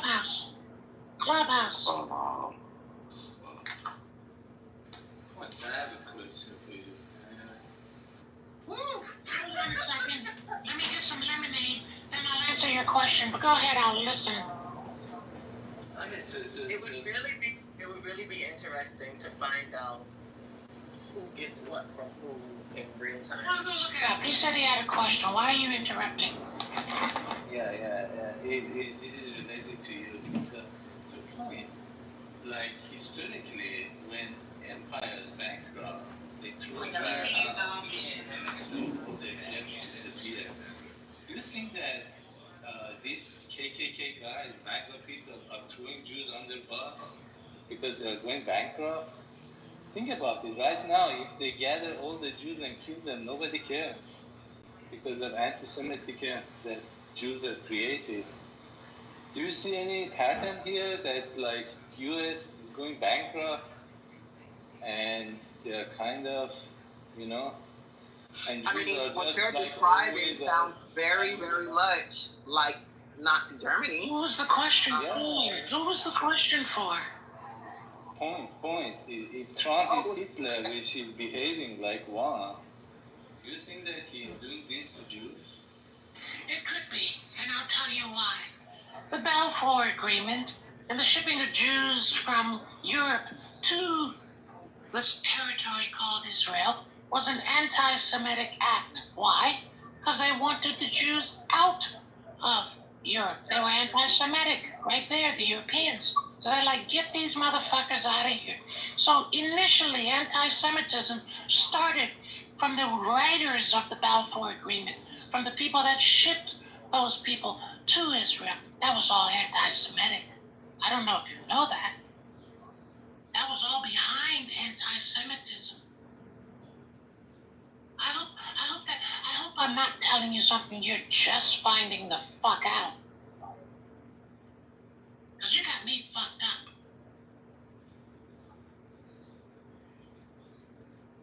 If you are a Jew in the United States, be careful who you are trusting. I mean, I know you are careful, but be very careful.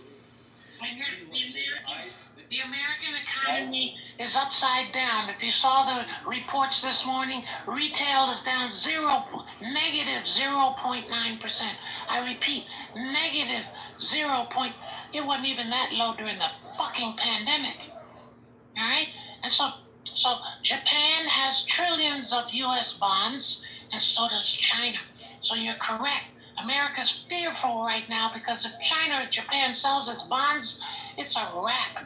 Immediate recession, depression, the whole economy turns upside down because it's already upside down already due to the tariffs, which have not been settled till now, up to now. So yeah, there is some potential in what you're thinking, Wei Fan. But why don't you elaborate more for those that don't have a fucking clue what we're talking about? ICE is getting militarized. They are going around gathering people, and people are angry because they're gathering Hispanic. If they start gathering Jews, everybody's like, hey, yeah, go nice. And then they are starting a war in Middle East. Everybody's blaming Jews for that. If they gather Jews, they will say, oh yeah, shoot the motherfuckers. It's not like it hasn't happened before. This exact scenario has happened before. So, and Jews are in charge of banks, and they want that, they are the one who holds a lot of this debt. If you throw them out, a lot of debts disappear. Everybody has to. It's possible because the American Federal Reserve, which most Americans don't even understand, is controlled by Zionists. We know this. The Rothschilds, etc., etc., etc. The whole banking industry. So yeah, America's held hostage by that. So I don't know. Seems to be working out just fine for them. Meanwhile, the American populace is fucking clueless. Fucking clueless.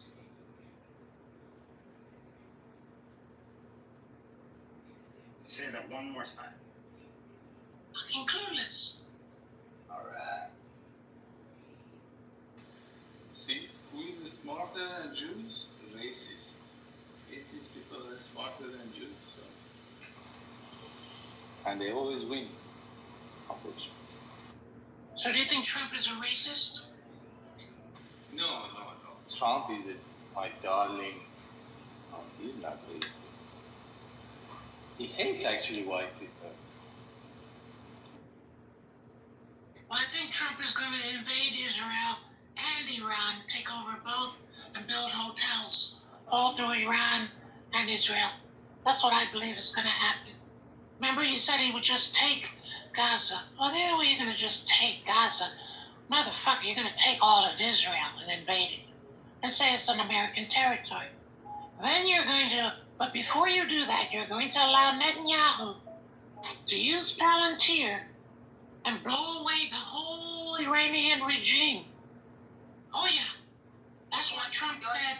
Trump said, he gave it away when he said, oh, something bigger is what he's working on. So he's going to take Israel, he's going to take Iran. That's what I believe. Point, why do you think the Holocaust really started, and why did Hitler target Jews?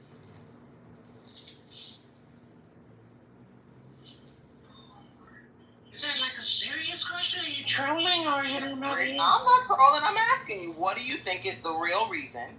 It was the same reason I gave regarding the Balfour Agreement. The Jews were a problem. They were doing economic gains and doing things that just became a problem. Yeah, that's not why the Balfour Declaration happened. Excuse me. They were creating a problem to other people, or what people construed as a problem, in terms of how they operated, how they did business, etc., right? Good, bad, or ugly. It was a problem. So then they were pushed to the side. Financial than it was anti-Semitic. Yeah, I just said it was financial. I said business, how they did business.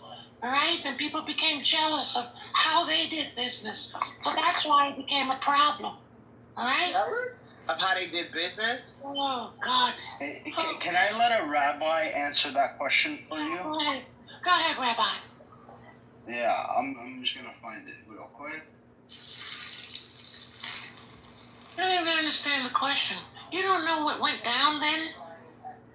Oh no, I have a very, very strong idea. I had someone actually tell me, an old German Jewish person tell me that Kristallnacht was more about burning financial books than it was about burning Jewish books. Of course. Who knows the first two laws that Hitler implemented? Hitler, first two laws that Hitler implemented that not only Rabbi Mizrahi. Not only no, Rabbi Yaron, everybody else, he's a crook. But also made what's called until this day the biggest financial miracle in history. Who knows the first two laws? Before the Nuremberg laws.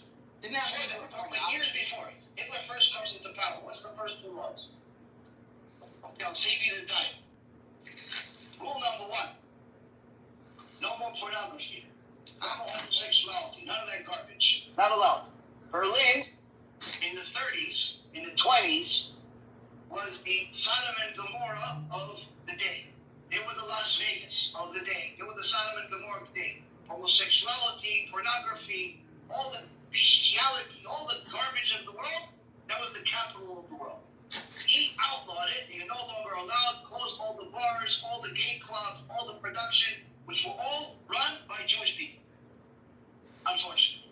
Damn. Second rule. What's the second rule? Second rule was you're not allowed to charge interest. No more interest. Now you would think, why? What does he care about interest? Well, because all the people that had the money, that lent the money out, were Jews. He didn't like it. You see? Got it? That's correct. So, that created a lot of jealousy, and that's when they began to separate, create ghettos, so on, and then ultimately, after the Holocaust, etc., which all led up to that, and then after that, then it was okay. Let's get rid of these people; they're a problem. And it was other European countries that were in on the plan.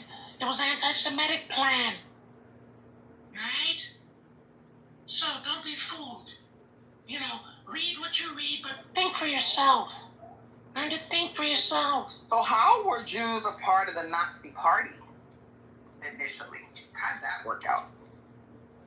People are divided. People are easy to influence. And so, I'll give an example. Look at Iran right now. Didn't you see they caught almost 8 Mossad agents, right? Yeah. So that would mean what? That would mean there are many elements within Iran itself that are complicit with Zionists. Don't you get it? Look at this. These Iranians that right now are gonna regime change, They are Nazis. They are Aryan blood. Exactly. When they come to this room, talk to them. They literally believe Arabs are lower race. They are Aryan Nazis. Wait, say that again. They believe that. Say it again. That Iranians are what? No, they believe that generally non-Jews are lower than that. That they're the good. No, I'm not talking about Jews. I'm talking about Iranians, which want to bring Prince of Iran to Iran. Like these Iranians. Oh yeah, Iranians also think Arabs are lower than them. Yeah. These Iranians. I was told they believe that they're Aryans, like the Nazis. Yeah. Some of them. Well, I mean, look, the term Aryan does come from Iran, like Iran, like that area, but that's not how the Nazis used it. Like the Nazis didn't look at the Persians and say, "Oh, you're our blood brothers." No, they did. No, they didn't. No, they didn't. I've actually read that in a few spots. I've never read anything like that. The grandfather of this prince was the grandfather of this prince that wants to go to Iran and free Iranian people. He was the ally, like the closest friend of Hitler. And now they are like Netanyahu and his grandson are shaking hands. Ask them, really literally ask these Iranians which come here, what do you think about Indians? What do you think about Arabs? They are racist as fuck. I mean, look, a lot of people are racist. I don't doubt. No, these are. No, this is like Aryan racist. They are Aryan racist. They are really racist. Ask them, and now they are aligned with Jews in Israel. They are some of them. Don't say all. Don't say all. It's not all of them. I actually have a question. So if you did a survey in America today to say high school, I don't know, like let's say 18-year-olds or young adults, and you ask them to put Iran on the map, what do you think the percentage of? They can't. You can't. Did you say they can't? I taught middle age. No geography at all. None. I went to school with Iranians in America. So after the fall of the Shah, so I know all about Iran and Persia and the Holocaust and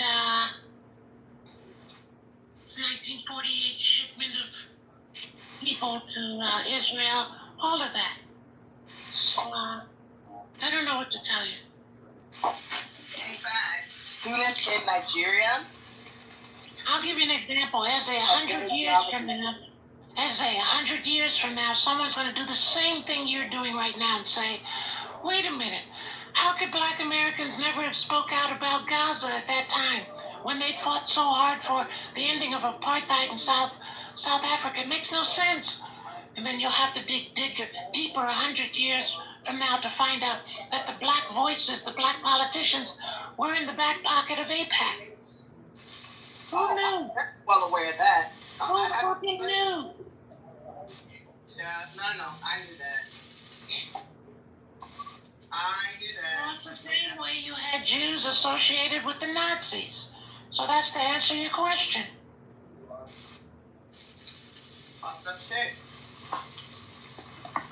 You know about the Lehi, right? How they actually proposed a formal alliance in, I think it was 1943. Insane.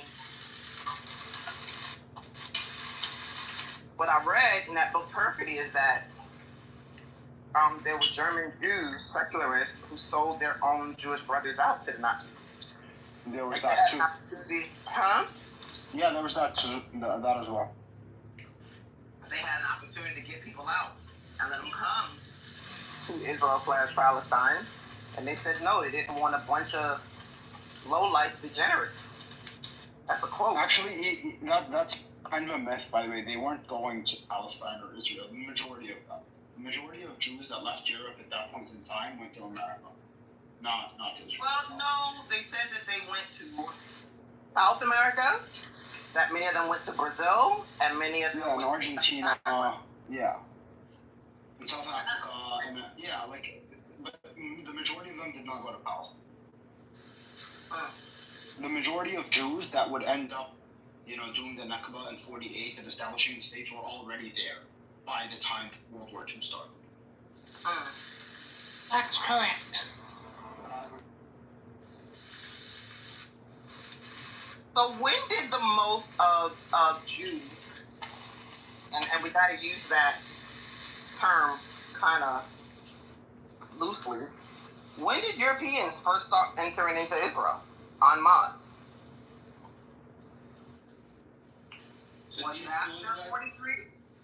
No, this is Zohar time. When Zohar lost to Japanese, they started going after Jews. And this is like before even World War I. So they start migrating. There was some migration. Yeah, there was some migration. The first Aliyah was in like, I think it was 1890 something. But the bigger numbers of them were after World War I, so after the Balfour Declaration. Something about that doesn't jive though, because they were saying that there was already like this core group. There were aliyahs made during the Ottoman Empire, but the Ottoman Empire also recognized what they were doing. The Zionists lobbied the Ottoman Empire to try to buy Palestine. They refused at first. I mean, they kind of conceded by the end, but they were really against it. They did not like it. They did not want it to happen. They actually offered them Iraq instead. They were like, "Why don't you just go to Iraq?" And they were like, "No, we want Palestine." But after the Balfour Declaration and the collapse of the Ottoman Empire, that's when the numbers started ramping up.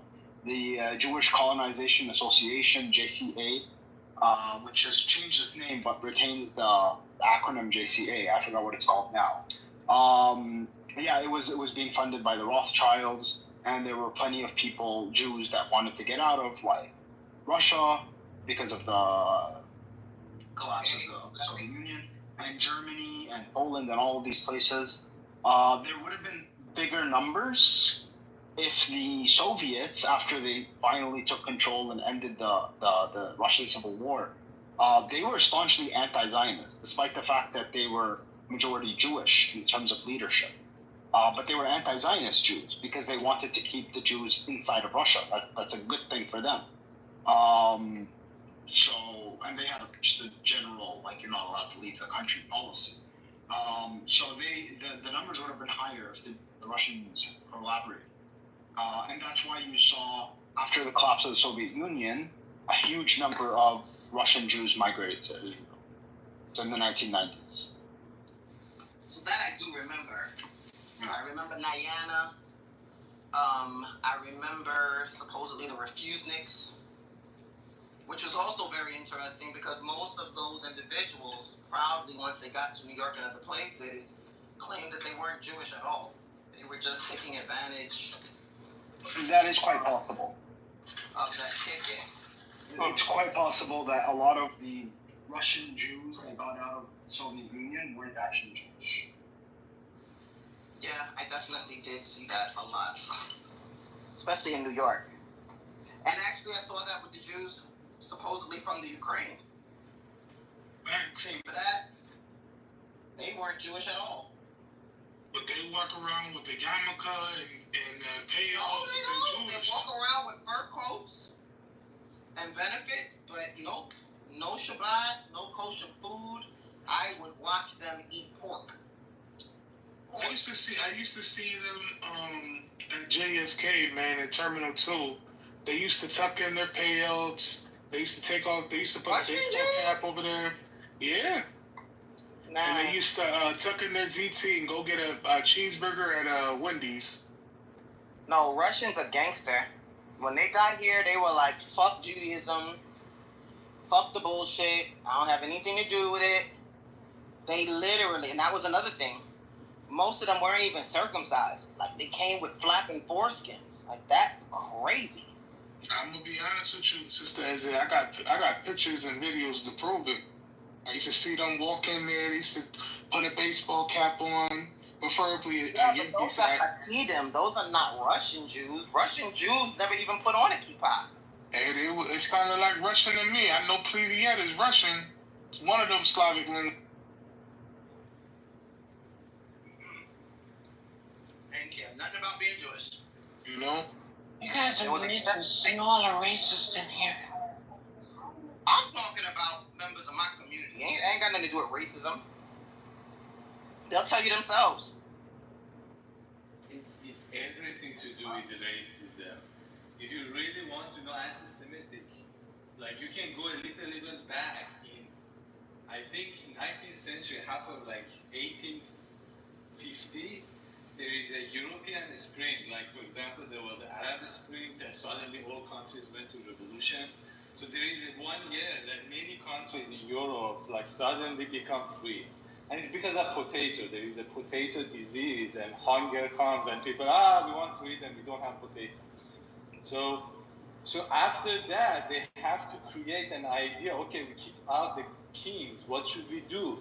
So the French came up with the idea of nationalism, and it's called scientific race theory. They created literally a theory, a race theory to create nations. And that is the basis of all racist people. They go back there and they say, in order to have a nation, we need to have a race. And then they say, okay, if we have race, so why not our race is better than other race? And then it's all about racism. Anti-Semitism is basically a racist idea. Jews are a lower race. But that's a bunch of bullshit. That's built on a fallacy. No, really, these are actual history. What I told you. Freedom is a result of potato. That's why I call myself a potato. That's the exact reason we have potato is because we have... No, the reason we have freedom is because of a potato. There are rumors going around that Iran actually tested a nuclear test, some kind underground nuclear test, like yesterday. They did some what? Nuclear test. Yeah, I think I read something like that this morning too. Are you talking about like these things that they're doing?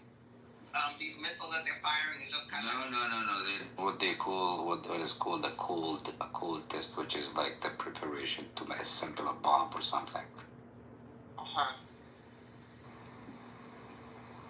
No, that's not what I was talking about. Yeah.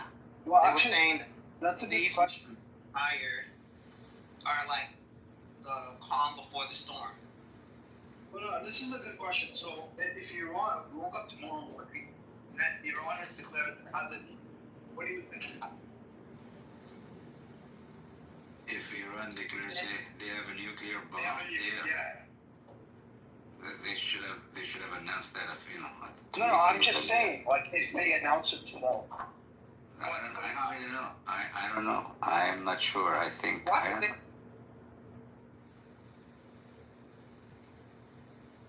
And can I ask a question? Does anybody really believe that having a nuclear bomb is going to be able to hurt some and not all? It's kind of silly. Well, I don't know how advanced the nuclear technology is, but I'm sure there are nuclear bombs that are small in size, I guess, that can destroy a city or something. I don't know. And not destroy a whole... Like, and Nagasaki? I mean, that's... those bombs are highly inefficient, by the way. Modern day nuclear weapons are much worse than that. I don't know anything about this stuff, but by now, the nuclear technology should have been, is much more advanced. I've even read somewhere that you can have a nuclear device next to your house that can operate for 1,000 years to give you heat and electricity and so on and so forth, but, it's not safe for someone to have, a nuclear machine of any kind anywhere if it's not under control. So the technology itself has been refined in such a way where, I don't know what the term they use, but you can have a nuclear device that is, very tiny in terms of its capacity. But they can also be extremely devastating for, large swaths of land and areas. I'm not sure, but I would assume that the technology itself has been refined over the years. I was just talking about containment. Like if someone dropped a bomb on Iran or Israel or whatever else. You can't exactly contain the When you're talking about radiation? Yeah. No, there are nuclear bombs that don't have radiation. Or fallout, that's what I was Is that true? There are nuclear bombs that have none or very little radiation. Yeah. I never heard that. But okay. No, the challenge of nuclear bomb is that if one person drops it, based on war theories, everybody should drop all. So it's done. Like U.S. drops all its bomb on Russia, Russia drops all its bomb on U.S. And it's not which countries are fighting which country. Like based on theory, you have to hit all the capitals of the world at the same time. This is the challenge with the nuclear bomb. If independent of who drops it on who, right now if Israel dropped one nuclear bomb on Iran, then based on war theory, Russia should hit every capital of the world with a nuclear bomb simultaneously. Otherwise, it will disappear. I mean, the science of it, I don't understand it, but if you do the math, that's how you have to respond to a nuclear attack. But brother, anybody attack anybody. To what Benny Adam was saying, there's no nuclear bomb with zero radiation, by the way. It really depends on the bomb. That is nuclear bomb, is radiation. That's how it kills people. It's not just the flash blast, it's the aftermath, it's the radiation. It's, the rain was killing people days and weeks after, sorry, I can't focus, but Eze's right. What happened in Vietnam, what have they tested on since then? So how advanced is this? Unless they have proof. Dying of cancer today. Exactly. I mean, if you look at U.S., let's just look at U.S. All the children that's parents were, murdered, we'll just say that, during Vietnam, they all came here. And I talked to someone, and they all have the same name because the president or whatever the guy, the king, I don't know, I'm not familiar with Vietnam history, I'll just be honest, but they were all named after him because they were all orphans and they didn't know their name. So their family lineage is wiped out, and they were all named after him. And I mean, I could put the name in the chat, but that's why a lot of Vietnamese have the same name. It's not because they're related, it's because they were orphans, and that's the name they were given. And I saw literally a plane full of babies sitting in each of the seats. Yeah, let me look for it. It was really deep. It was called Operation something, and that was how they saved supposedly the orphans of Vietnam. They don't talk about how many kids died. But yeah. So there are fusion nuclear bombs and there are fission nuclear bombs. So fusion ones have much more radiation than fission, like uranium and hydrogen. So it's still hydrogen has radiation, but not as much as uranium. Yeah, the radiation is like minuscule compared to fission. Great, but let's not turn this generation into a testing field. Okay, everyone's saying, oh, just nuke them, and it's like, really? They already are. That's how you feel. Let's be honest. No, I don't really think that's going to happen. I don't even think that the U.S. is really going to attack Iran. There's already news out saying that they're backing away from it. The U.S. is the most outlandish colonial state in the world, if you ask my opinion. If you look at the attacks that we've made on other soil and things that we and our allies have created in war and tested on other nations, it's disgusting. So I hope not. I hope you're right. I really do. But with the height and the ego that's in office right now, it's dangerous. It's very dangerous what's happening. I don't know if you guys are watching the congressional in the House talking to immigration. I forget her name. She's called the Ice Queen, the Barbie Ice Queen. Anyway, the conversations that they're having in our Senate and what they're saying to these people that Trump put in office, and the look on their face when they're telling them how, disgusting their office is and how they're over budget and that, and just the no expression on their face. They have an agenda, and they're going to see it through. And none of us are privy to it. Maybe some military are, but when people call me radical and I'm a conspiracy theorist, it's like it's only a conspiracy until history books are written about it. So I'm just going to keep praying for the people in Gaza, and especially for the people in the region, and mostly for U.S., because the last time we saw an attack on U.S. soil has a lot of conspiracy theories attached to it, and a lot of American citizens died, and a lot of people were hurt, and a lot of people are still hurt because of the asbestos and the cancer and all the mess from 9/11. Our government, we're just cattle. They've said it during COVID. Herd mentality, they're all going to get the shot. And now you look at these trials for these Pfizer and Moderna and what's happening. Like, I don't want to go on a tangent, but you guys talking about, nukes this, nukes that. It's just really, really frustrating to hear people talk about it so loosely when we have historical data of what atom bombs and nukes do to people. I'll just say one last word. I'll say one word and then I'll land. Chernobyl. I don't know if you guys heard this, man, but they just sent the USS Nimitz and Carl Vinson up to the Middle East. Yeah, they said they're there for like defensive. Not doing. No, it's the reason why I say that is interesting because the USS Carl Vinson is a 7th Fleet ship which serves Asia.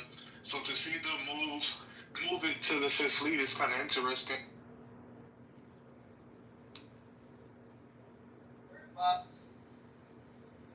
Yeah, they sent the Princeton, the Millis, the Stratton. Oh, it's great. It's send some heat out there.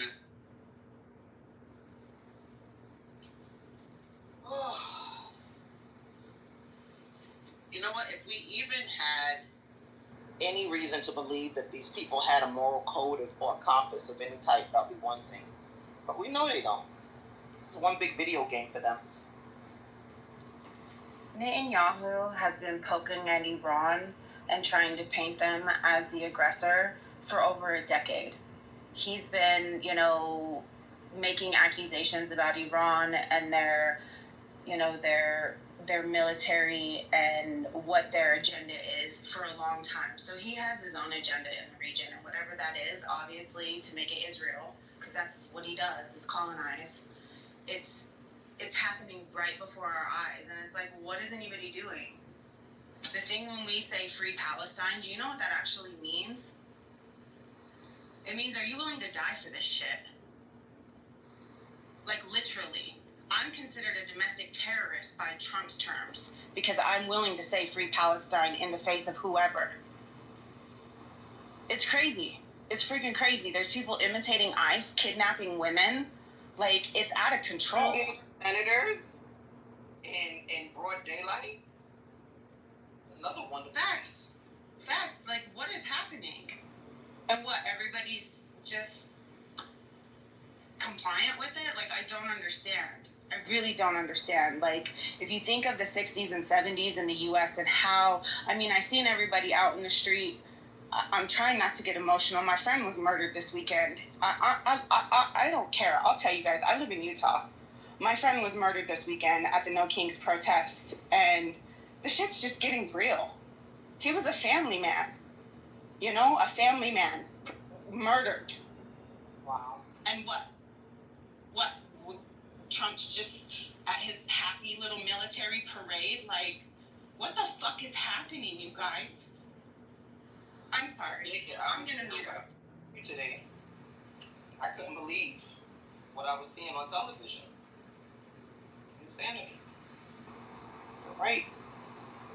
The irony is this. Like in 2005 or 6, the first, I would call them populist people like President Ahmadinejad who came power in Iran. Then that led to Netanyahu. And Netanyahu is really playing it good. I mean, he has been in power for 15 years now. And then that led to Trump.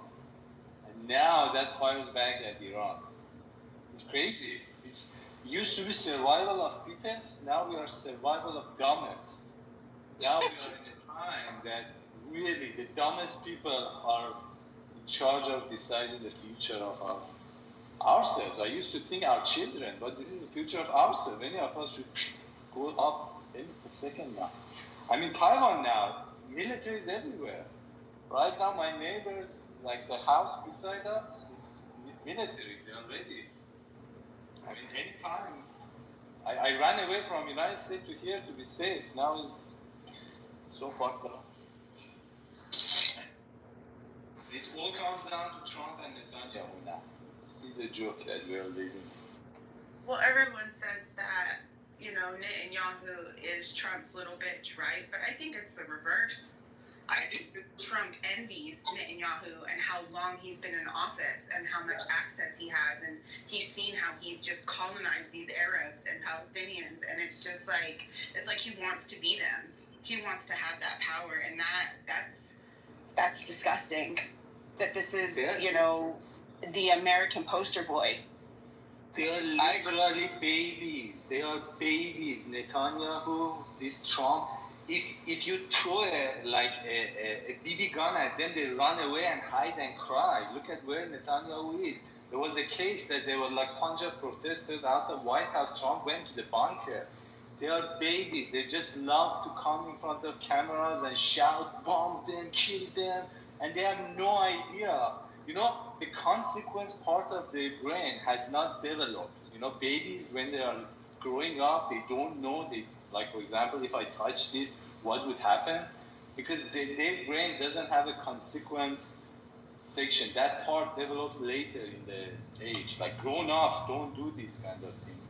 They have no idea what they are doing can cause. What kind of... It's just they cannot comprehend it. Just we have a baby in charge of our military. That's what it is. Totally insane. And it would be one thing if there was a chance something could change. I feel like it can, though. I feel like it can, because when you have tens of thousands of people out protesting, and you have people like us in this room standing up to Zionists for whatever it's worth on a social app, right? I feel like change can happen, but it can't happen with people that talk the talk but don't walk the walk. You know what I mean? Lobbying, going up to your senators. I don't know of anybody in this room that lobbies as much as I do, but during COVID, our musicianship here in Utah, we had no funding. They were funding Netflix, Disney, Warner Brothers, but the people working here in the sound and music industry and film, we got zero. We had to lobby for our funding. They were giving our money away, Utah dollars, giving it away out of state to people for Netflix.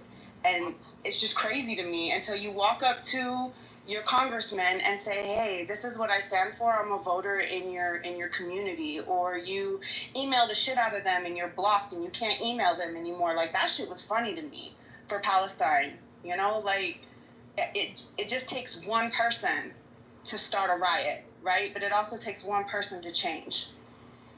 No, I get that. What I'm trying to say is that right now, the people who we expected to kind of stand up, meaning senators, congressmen, whoever else, they're on the take. And so part of this is literally going to be us figuring out who plays for what team. So in the state of Utah, which I'm sure all government websites are pretty much constructed the same, if you go to the federal website, it's changed a lot since Trump took office. But there is a place where you can go and you can investigate your city officials and your government officials. You can find out what their spouses, where the money, always follow the money. You guys, I don't know, a lot of you don't know me, some of you do, but I've always said in this room, follow the money and you will find the corruption. It's super easy. It's hard to navigate the website, so maybe get help. But on your government website, you can find out where their campaign dollars are going, where their private money is going. Now, obviously, some People have hidden bank accounts, obviously, so you might not find every penny, but any tax return that a senator, a governor, a mayor, a city elected official, anyone on the legislature, anyone involved in government, if they're registered in your government website, you can go and you can look at their history, at their financial history, and see, okay, well, they took money from Pfizer, or they took money from Moderna, or they funded this specific thing, or oh, look at that, they're actually funding Israel. It's super easy. I mean, if anybody wants help, I'm happy to help. Just shoot me a DM. I definitely would like to know. I mean, I'm back from forth, but send me a DM for your government, and I'll try to find the link on your website, and then all you have to do is type in their name. And it's complicated on the Utah side, so you have to have patience and be willing to go through it, because it's not just as easy as what did they file in 2018 taxes. It's not going to list it like that. They don't make it that simple for a reason, right? Because they don't want people to know what they're funding so that they can hide it.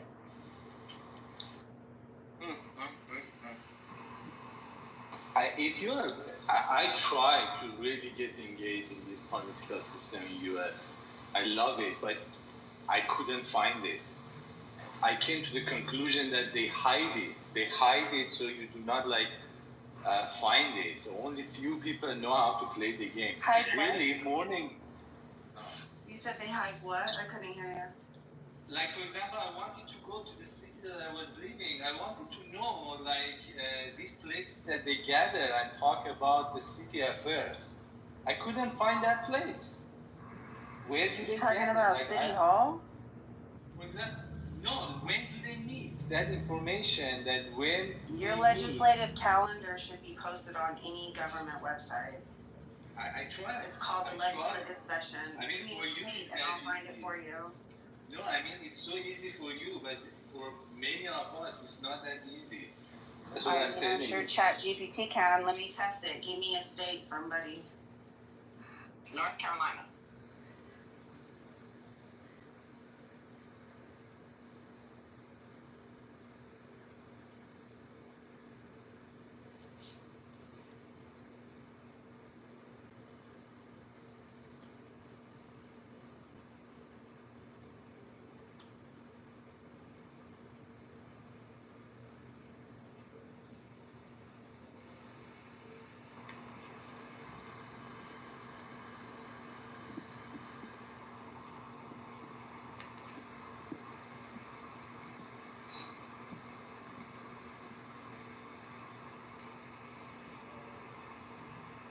Listen, I don't really know if you guys believe in this shit or not, but I posted 2 links.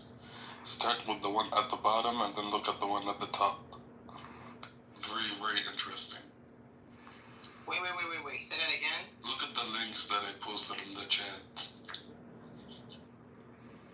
They're shorts, they're like 30 seconds, but they're very interesting.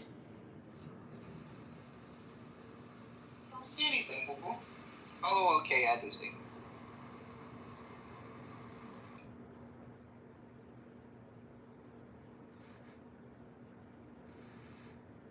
Creepy anonymous shit.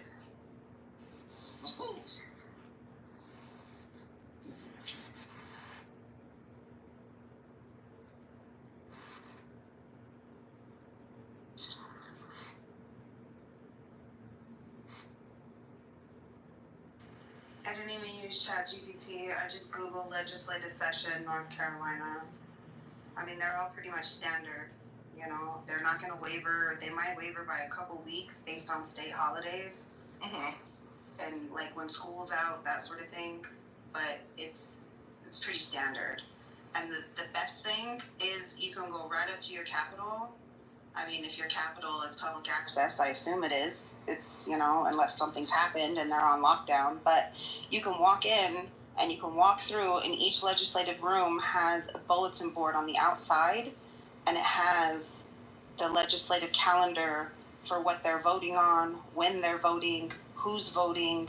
It's like a docket, and it's public information. It's not. But nobody ever takes the time to look. No, who has time when you're distracted with Instagram and Clubhouse? Vibing, right? Yeah, you're right.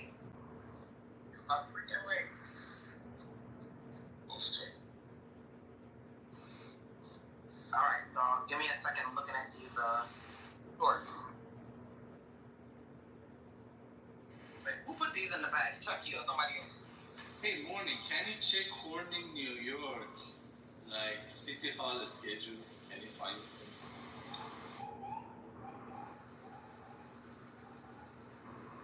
What's the name of the city again? Corning, New York. My sound's being weird. Yeah, let me see.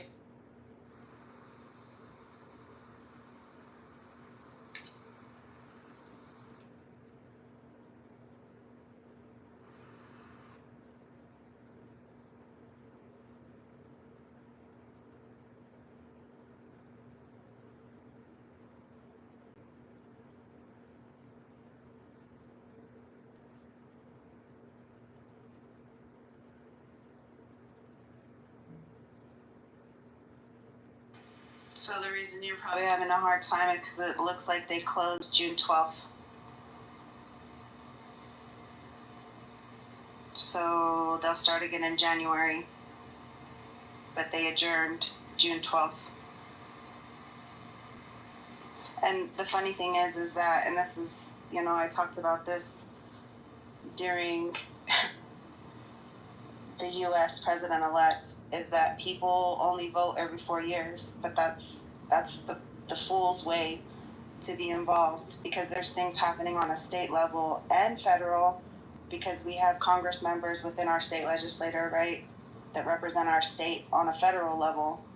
So it's important to get involved quarterly so that you know what's happening, who's running, what they're voting for, what bills they're passing.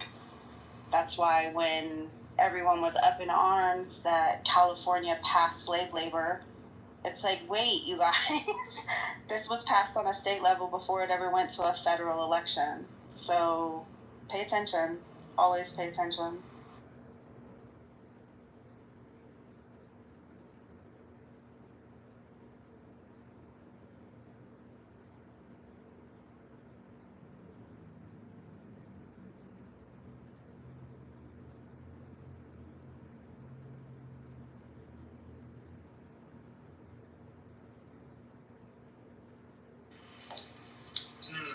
Interesting. I like silence. It means you're all thinking. Good afternoon. And there's actually 3 videos. Good evening. I couldn't post the third one. I was just watching it actually. Do you have one full video of the whole thing? No, I'm not trying to find it. But it's very interesting, yeah? You think it's gonna happen then? Attack on Titan? I mean, it happened before, bro. I don't know if this is gonna happen, but it definitely happened before. Shit right here. And he has a timer, it says 17 days. Yeah, that's fucking crazy. I'm gonna download those videos because that's just good. I'll get them. So airplane. What's up, buddy? You good, man? Amazing. Am I still sus? Definitely. Oh, okay. This is a sensitive topic, bro. Everybody's sus. The shit is so weird. I still love you, though. I have died, and this is how you die, The last times that you are figuring out you are dead, you don't know it yet, just everything gets so weird. The shit is really weird. You alright, Weaver? Totally off topic. Does anybody think that there's a conspiracy to take down black billionaires? Do you guys see the situation with Tyler Perry today? You actually have I think it's a sham. Like, seriously? I think it's a scam. You think it's a scam? I think so. Listen, to be very honest, I think there are people in Hollywood, a lot of them are Zios, who know how to come for you. And they use sex and manipulation to do it. I just wonder, because, that's a whole lot of billionaires within 6 months. No? They tried to come after Jay-Z. They came after Diddy. And now they're coming after Tyler Perry. Same time? There's more than that. You skipped a whole bunch of Black Americans that have been run through the ringer. Yeah, I'm just saying. I'm just speaking on the ones that I could think off the top of my head. But like, I don't know, man. I just think it's all a scam. Look at what happened in our generation. Starting with R. Kelly. R. Kelly got here, and it's all the same MO. It's all sexual deviance. Starting with R. Kelly, and then even after I watched his interview, or not his interview, but his Surviving R. Kelly, I think half of the women were lying. Well, I never tell a woman who claims rape or sexual assault she's lying. Do I feel like she may have been manipulated? Yes. But I'm not going to speak for the suffering or the trauma. Because that could be just as real under the same or similar circumstances. So be manipulated. I get that though, but there's been a lot of innocent, black men that are caught up, that got caught up in the system based off of a lie. So I'm never going to say innocent. I'm going to say that black people definitely are really vulnerable in situations like that. But I don't see it that as quote-unquote innocent. Nah, I can't go out like that. When I'm a former CEO, I'll be the first person to tell you, yeah, a lot of people got caught up in the system. I haven't met anybody who was innocent. Innocent until proven guilty in a court of law. Again, like I said, I'm not the author been saying. Let me put it this way. On Rikers Island, you can stay up until a year without ever being charged or convicted, right? So that means that there are a lot of people who are on Rikers Island as prisoners who just not yet had their day in court. I get all of that. But in terms of saying that the stars we're talking about, like Michael Jackson and R. Kelly and Bill Cosby, who else was there? There's a bunch of other people. What's his face? P. Diddy, all the rest of these dudes? That they're innocent? Nah. Were some of the women manipulated? Absolutely. Mm-hmm. But you're not innocent. Let's flip it though. Let's talk about Jasmine Crockett. You heard about her? That she was guilty of fraud or something like that? Yeah, so she comes out real aggressively against the administration, and then suddenly all this dirt comes out on her to discredit her for what she's doing proactively in our community to, make change. So suddenly now all this stuff is coming out about her, and it's not even sexual, right? Right. But are you saying that she's innocent? I'm saying that people make mistakes, whether it's deviant, whether it's, disgusting ass pedophilia, people make mistakes. Now, fast forward to someone like Jasmine Crockett who's trying to make change, right? Or I'm just using her. There's a couple other black women in Congress I'd like to mention that they're trying to smear campaign to discredit them so people don't trust what they're doing. Mm-hmm. It's a way to use propaganda, right? Or truth to sway the opinion and the emotion of the people to be like, oh, well, we can't trust that individual because of the X, Y, and Z. And it's like, but they're on point, though. Everything they're saying, their argument, their debate is factual. It holds weight in court, but you're using a mistake out of their history to try and discredit what they're doing in today's government. Like, it's confusing to me. They could still be good people who have made mistakes, but I'm never going to say that they're innocent. You get what I'm saying? Meaning, like, no, that's true. I can be a good person and still be guilty. And that's where I think we go wrong. You know what I mean? Like, we kind of blow smoke because, oh, look, this person being attacked and this person is being targeted. Like in the situation I'm looking with Tyler Perry. You gave these bitches something. Bitches, I mean, this government, these white folks, you gave them something to use against you. You thought you could trust. You forgot for 10 minutes you were black. And now you're paying the consequences. Any person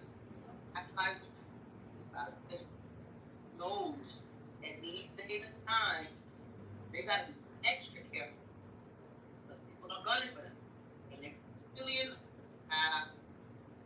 a gay relation or whatever else that they're accusing, these people are of, you're Muslim and you have you're supposed to be holy roller Christian, and you're engaged in sexual deviancy.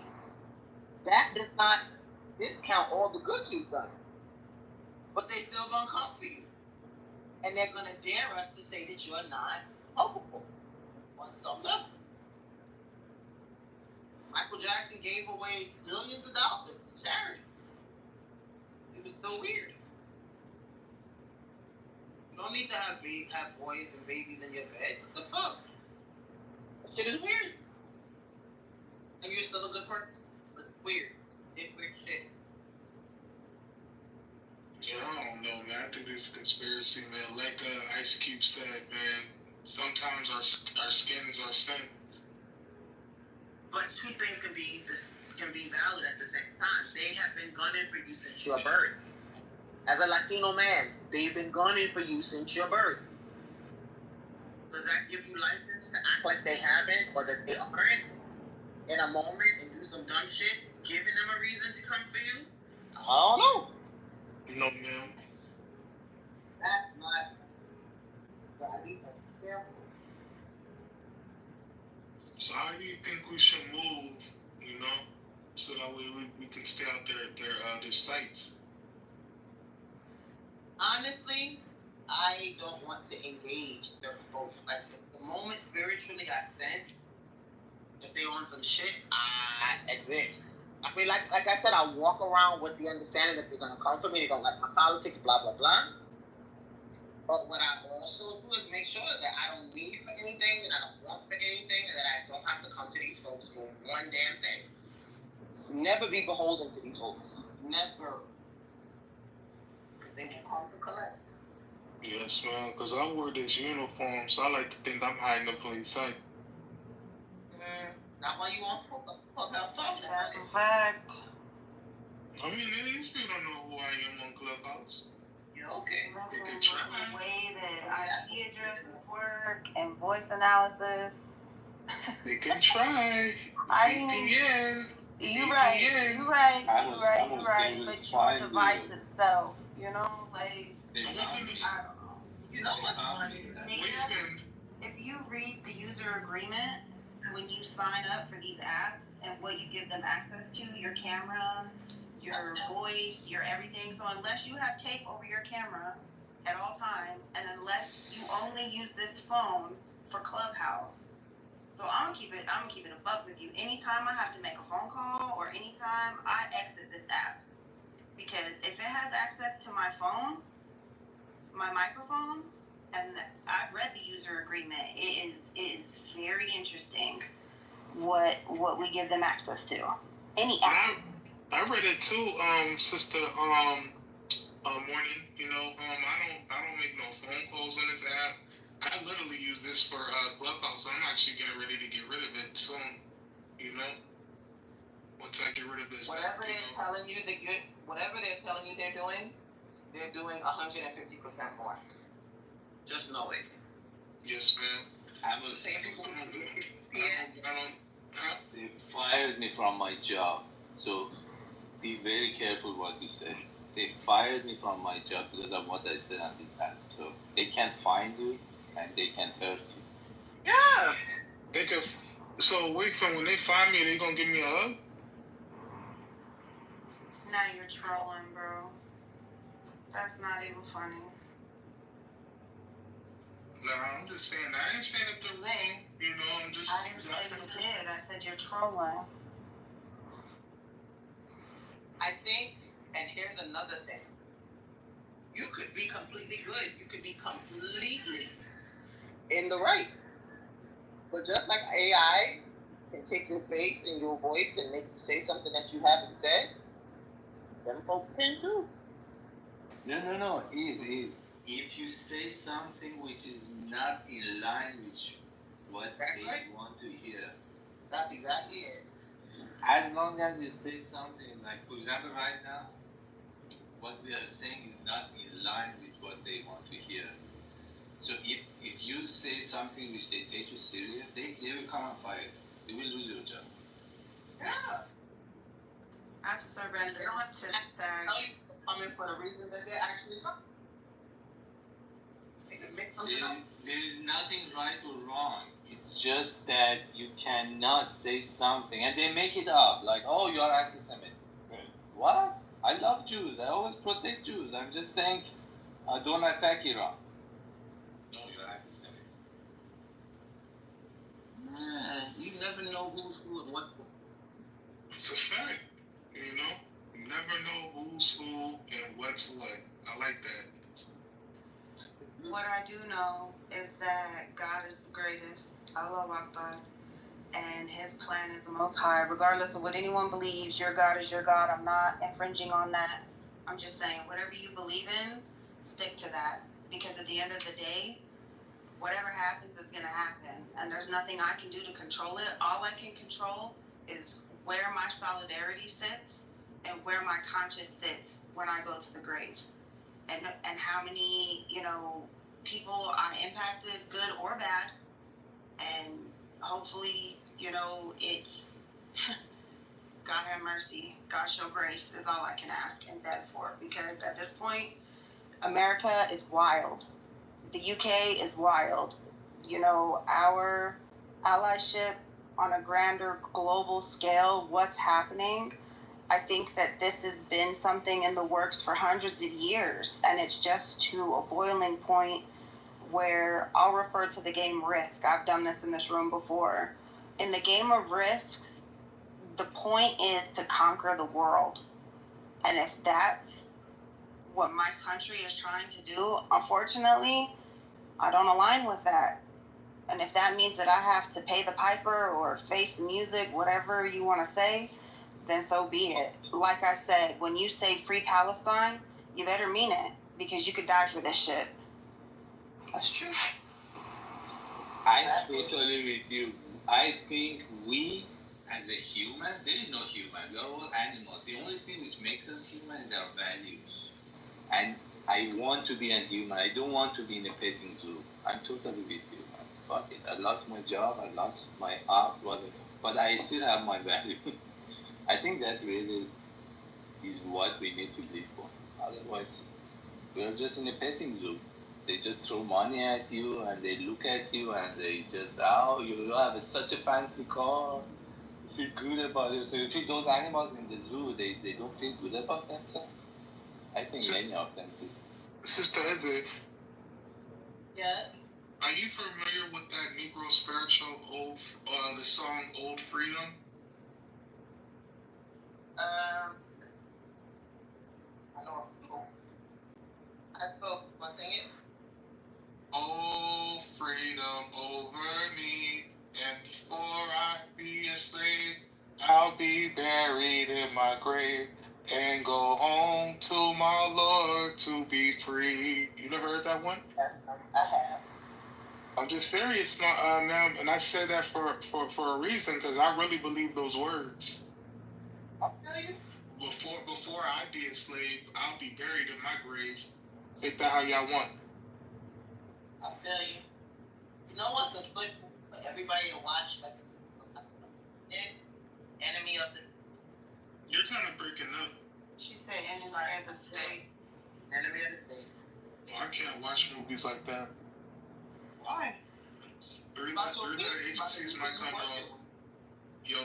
agencies might come knocking on people's doors. I'm good. Well, guess what? They ain't doing nothing in that movie. They ain't never shown before. The moment you sign the dotted line, government starts singing, "Your bud is mine." Like Michael Jackson. But yeah, well, it's all good though. Don't worry, change will come. Coexistence will come. You know, our country will be back to those. They just make you believe it's the country. It's theirs. Oh, it's mine. This is my country. This is our country. There is no white man that has more of a claim to America than we do. Okay. The Negro has been in America longer than the white man. I'm just being honest. The American Negro, quote unquote American Negro, This is their land. Again, how much of it do we own today? All of it. Okay. You believe that? Don't pay your mortgage and see what the fuck happens. See how fast they lock your ass out of your house. Yes, ma'am. Well, I just wanted to say, Sister Jose, I'm proud of you. Why? I've been clubhouse stalking you and going to a couple of rooms, and I love how you be maneuvered in these rooms on this clubhouse street.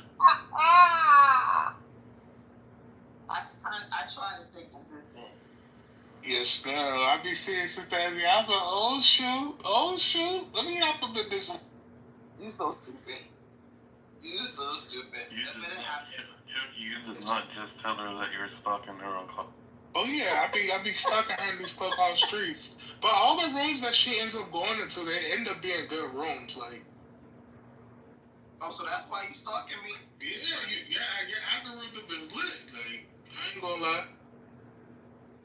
No, I just don't actually. I think what gets on my nerves is when I go into certain rooms and Ashkenazi Jews who are not even Torah observing are presenting arguments, but they're not really in a position to argue.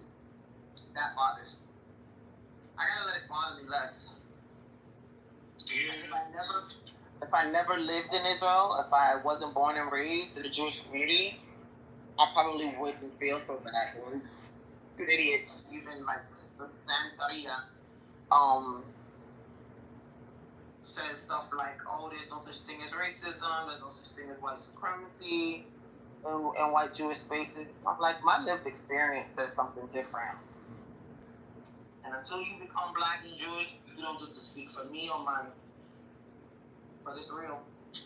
And that's the same thing. They don't experience, they haven't walked through a amount of issues, so that's why it's so easy for them to disclaim everything that you say. Always some old, fat, nasty, cancer-ridden, hairy asshole who's got something to say. I don't even know these people, man. Don't want to. Like, you're just a ball of pus. Just like I was in a room, and it was some Jews in there. We were having a discussion. I came in there to talk about the Torah Parsha for this week, right? Mm-hmm. They were talking about the Holocaust and slavery, and how is it fair that, African Americans, they get a whole month, while the Holocaust was 1,000 times, worse than slavery. Like, that shit's crazy. That's people's mindset. Some of these people's mindset. Yep. Anything going on? What in the hell? Why is it? Oh, can somebody please get El Normo his pills? Yeah, I just asked if there's anything going on. I was asking for you earlier. Like, yo, where's Edward? Usually, like, he's laughing at the corny jokes right along with me. I felt lonely, Edward. Yeah, thank God. That means a lot to me because I think there's a little troll in you too. Absolutely. Absolutely. But it's not fun to do it by yourself. Fayez was running the room, so I couldn't jump off the mic and because I didn't want to disrespect him, so I had to behave. I got you. You know how it is. You bet. What you been up to? What have I've been up to? I have been studying furiously so I could take the test in a couple of months for my certified supply chain professional. Okay. Certification. My government job. After the freeze, hopefully it'll still be ready for me. Okay, I love it. No reason to think it's not. I got hired before the freeze. Okay. And you have to go through a background check. And then the freeze happened, so I wasn't, essential. But the crazy part is my job is essential. It's so essential that they're paying me. My salary is double than what it should be. It's in demand. Working for the VA. I love it. Wow, congratulations. All the best, people. You deserve it. I didn't do it for you, Chucky. there's something wrong with you. Yeah, man. Thank you for your service, Ed. No, there's something wrong. For Uncle Sam. America is not mystical. It's not a religion. It is. It's a beautiful one. America. Stop it. Are you gonna cry?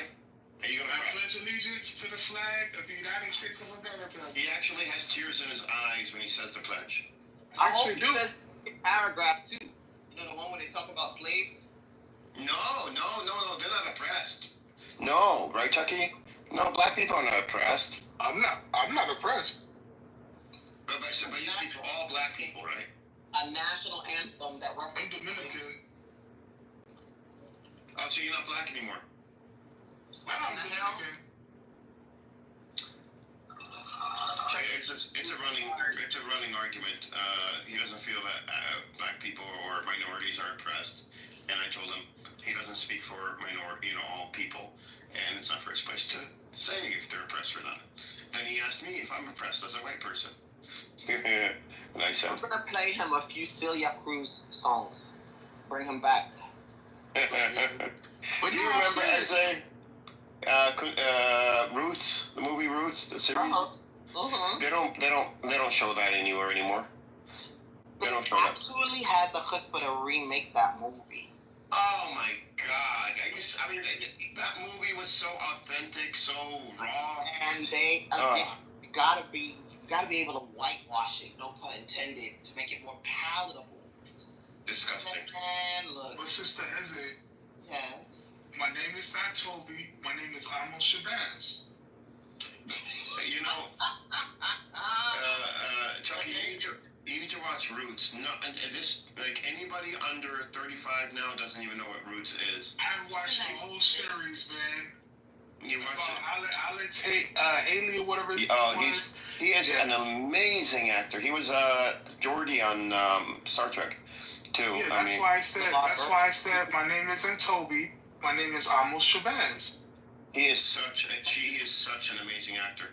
When I used to be able to see, I was able to pick up, like, even on Star Trek, when there were scenes where the cargo bay or something would decompress and the air would leave, and his body motion, his facial expressions, of him like suffocating. He's an amazing actor. He can control his body. Else got me to ever think about this. They had, what was her name? Oh gosh, what was the first woman in space? I can't think of her name. But there's only 2. I haven't seen more than 2, and one of them was blind. And then LeVar Burton's role on Star Trek. Oh, that of a blind man. Geordi LaForge, you mean? Yes. He can't see without his visor. Wait, what was his name? His real name? What was it? It's LeVar Burton. I thought it was Alex something. LeVar Burton, bro. Reading Rainbow. Okay. Yeah. If you look up LeVar Burton, he actually, and that's another thing. There are certain actors who refuse to compromise themselves, like when Dave Chappelle talks about not wearing the dress, like wanting to play certain roles and not others. So he plays Kunta Kinte in Roots. Yeah. That was his breakout role. Right, but when you look at the roles he was willing to take and the ones he was offered, he ended up having to do like the whole Electric Company's Channel 13 type thing because they would not give him roles that he felt were respectable. And him playing a disabled person on Star Trek was... Yeah, because this is the future, so nobody's supposed to be disabled. And Gene Roddenberry's creation of the future was, basically everybody nobody gets sick, everybody's happy, there's no corruption, there's no nothing. They had to kind of change it in different series because it got too vanilla. But what are you talking about? Star Trek? Yeah. Nah, bro. Star Trek's whole point was that look, as much as we advance technologically and biologically or whatever, in any way that we advance, we still have natural human problems. That's why even from the first Star Trek series, they would have natural human problems, and human nature still. No, the first Star Trek series was not about human problems. It was about how. No, it wasn't. It was about how women. It was about how women dressed scandally. That's what their uniforms were, and they were sexualized on the show, 100%. You gotta look beneath the surface. I'm not old enough to remember the original Star Trek. Look beneath the surface. I know, and no, they did have an Asian, a Russian, and an African American woman. Yeah, they did have that. I'm trying to think. Well, Captain Kirk was beating everything in sight. He was banging everything. Yes. Sorry to go off topic real quick, right? But when you get a chance, right, read the Book of Amos and tell me if you see any similarities of what's going on today. That's actually why I changed my name to Amos, and then I just took Amos as PTR to be funny. But yeah, read the Book of Amos and tell me what you see any similarities. I have read it. I ain't reading nothing until you give me my PBA card, like you promised. I didn't promise you nothing. I don't got no PBA card. Yes, you did. You said you got me. Last time I asked you, you said, yeah, I got you. Oh, I got PBA cards. Who are you talking to, me? No. I'm not talking. I'm talking to Amos. They don't even give out PBA cards anymore. What is a PBA card? Of course they do. I had one last year. My dude, they don't give them. You know, I used to get like one or two gifts to your family members or whatever else. They don't give them out like that no more. No, obviously you gotta have a hookup, but that's why I was asking Amos, because he. Well, how do I get a PBA card? They sound valuable. You know, you gotta live in New York. It's from New York. Oh. Yeah. Nah, I get definitely inspectors enough, Sister Izzy. Like I said, it works that much anymore. I hear you. But I got something else I show in my PD if they want to put me over for my tents. They're like, oh, sorry, sir. Do you pull out your honorary white man card? Is that what you pull out? Yes, I do. Okay, that's good. That works.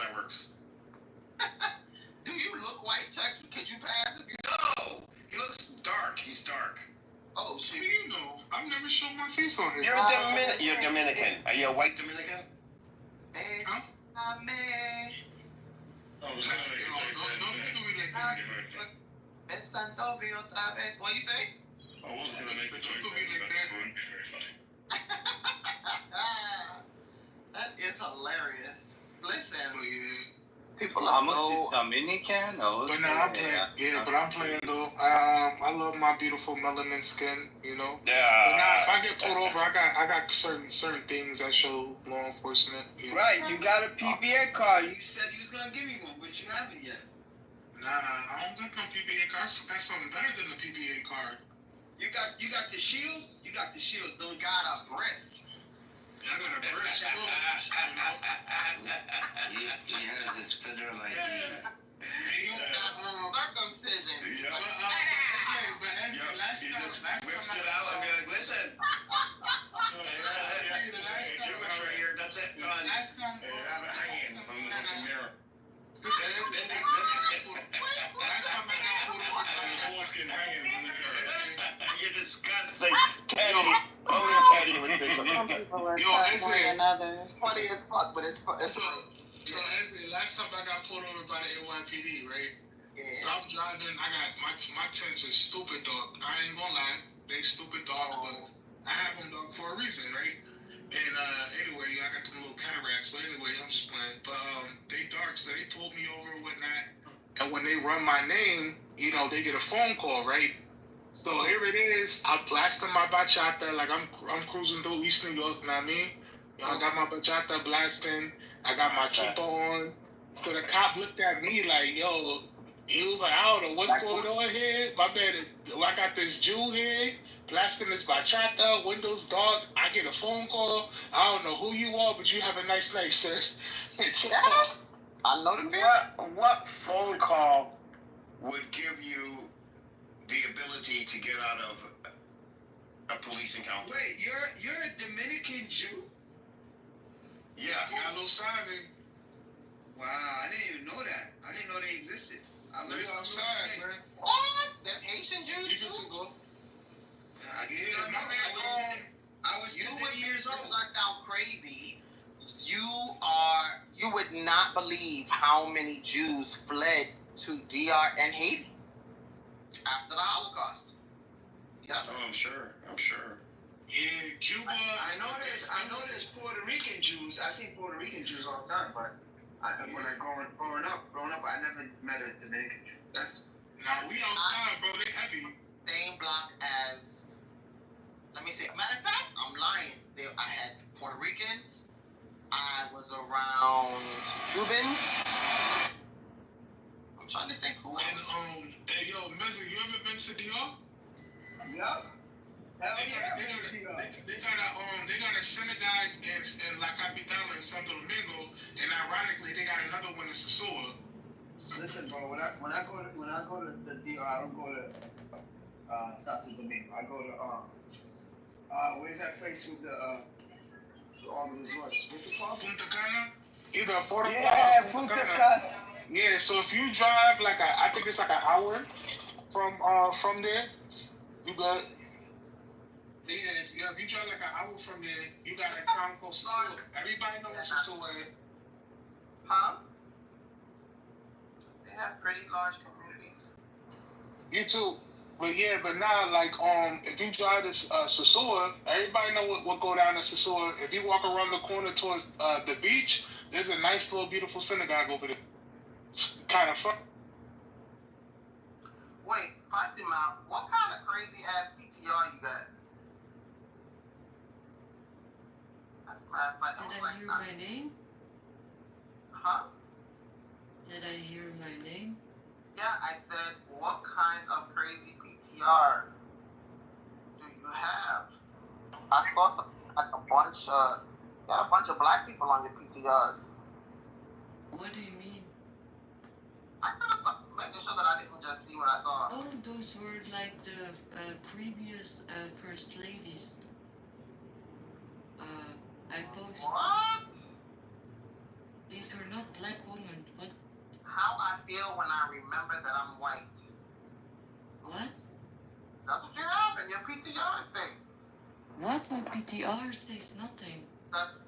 Go back, Habibi. You have it. I'm looking at it. Screenshot it as they before, she might have changed it. Oh.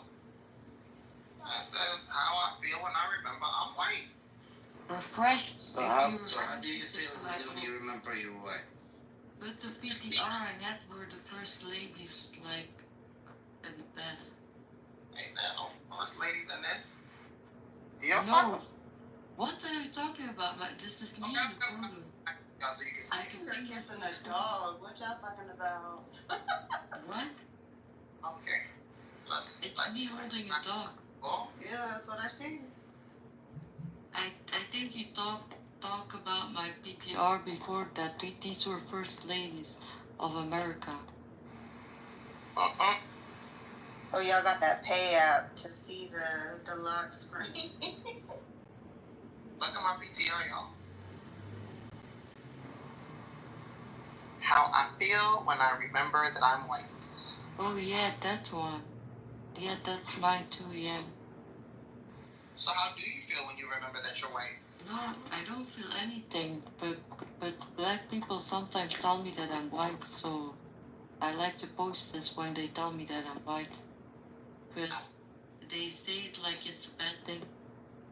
And, so yeah. That white but you are white.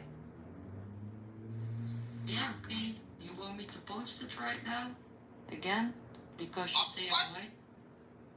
What's wrong? No, I mean, if you look at if this is her and her photo, she's white. What's wrong with white? You say there's something wrong with white. Like white.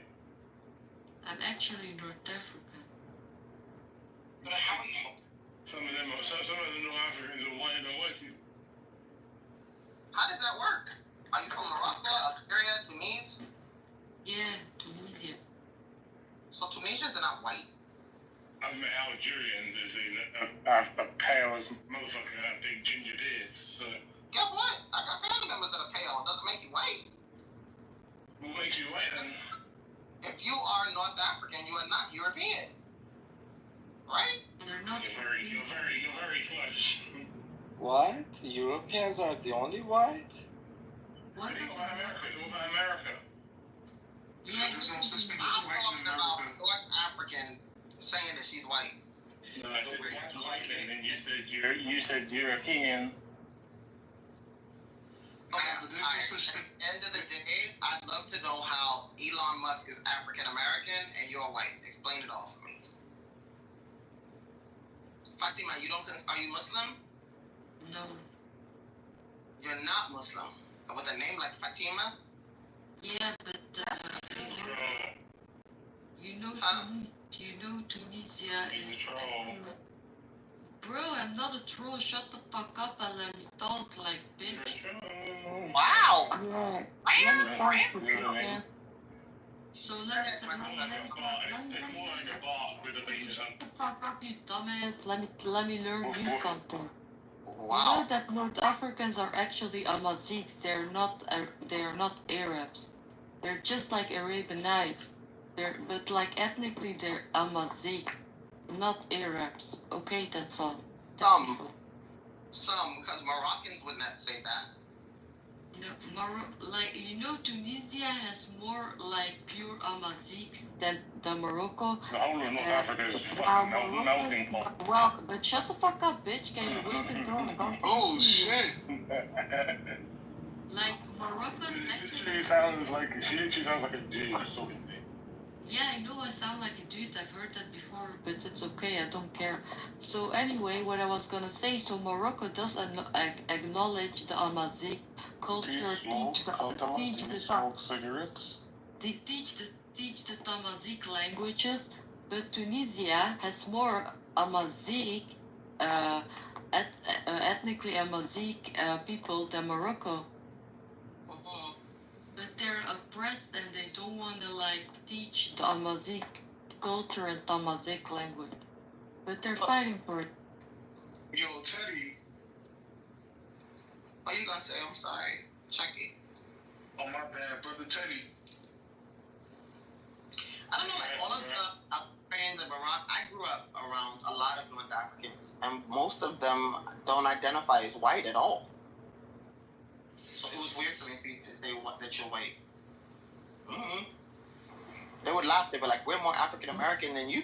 No, but they say I'm white. That's what I'm saying. That's why that's the joke. They call me white. So that's why I use this photo. When black people call me white, I use this photo. Like, there's nothing wrong with it. You know what I mean? It's a joke, like. Sorry, Chucky. What were you saying, bro? This man is talking too much. No, I was just saying, like, in America. Oh, go ahead, Airplane. No, I want to ask Hitler a question, if that's okay. Alright, I'm just gonna say this real quick. Teddy, in America, we don't have the concept of black and white anymore, man. We're just American. Speak for yourself. Yeah, right. Russ, Chucky. I am black. All day. Love it. What's black? Black is a level of consciousness. You know, races are... When does someone lose consciousness if their parents admit? Races are like actually... Oh, shit. When... But you have different types of blacks, though. When do they lose their consciousness if their parents admit? Well, let me ask you this. There's so many mixed brothers out there and sisters that used to like consider themselves black, throw the N-word around, like, are they not allowed to do that? Kind of weird. Biracial folks kind of creep me out sometimes, because especially if they're white passing. I have a Jewish friend who's only black, like during Black History Month when he can make a couple $100, speaking at Jewish synagogues about the oppression that he suffers 1 month out of the year. And then he goes back to being white. Yeah, that's a money-making month. Yeah, that's all black Jewish people I know that are biracial. Go ahead. So let me ask you this question, right? So since you said that, there's multiple classifications of black, what type of black are you? Are you black American or are you black Hispanic? I am African American. What's African about you? I don't like this terminology, African American. Most black Americans know nothing about their African lineage or tribe or nothing. Right. But my name is Eze, which is a Nigerian last name. That's what I said. What's African about you? That's what I said. Everything. I have African citizenship. Because, if we in the car together, Sister Eze, NYPD performs a car stop, they're going to say we Hispanic black. You know that, right? Yeah, but that's all good. Listen, they can call you whatever they want to call you. As long as you're not putting no bracelets on me, as long as you make sure that my credentials are what they're supposed to be, you can kick rocks with open-toe sandals. I'm good. Yes. But, there's some of us who've traveled. There's some of us, that's a good question for this room. How do you guys feel about these 23andMe tests, these DNA tests? Has anybody taken them, like Palestinian, like you said, North African, Fatima, and gotten a result that didn't make sense to them? These DNA tests are not reliable because, like, 2 people sent like DNA of their pets and they came back with bullshit. Wait, say that again. That's some funny shit. They sent the DNA of their pets? Yeah, a dog and some kind of lizard, and they came back with bullshit like places. So it's not reliable, it's fake. I mean, I'm waiting for my results from mine, but I sent my first sample off and they said that it wasn't compatible for that testing. I don't know, maybe I was doing something. Alright. Maybe so I had to do it again, so I think they're a little bit thorough. Maybe the dog would have some ethnicities, who knows?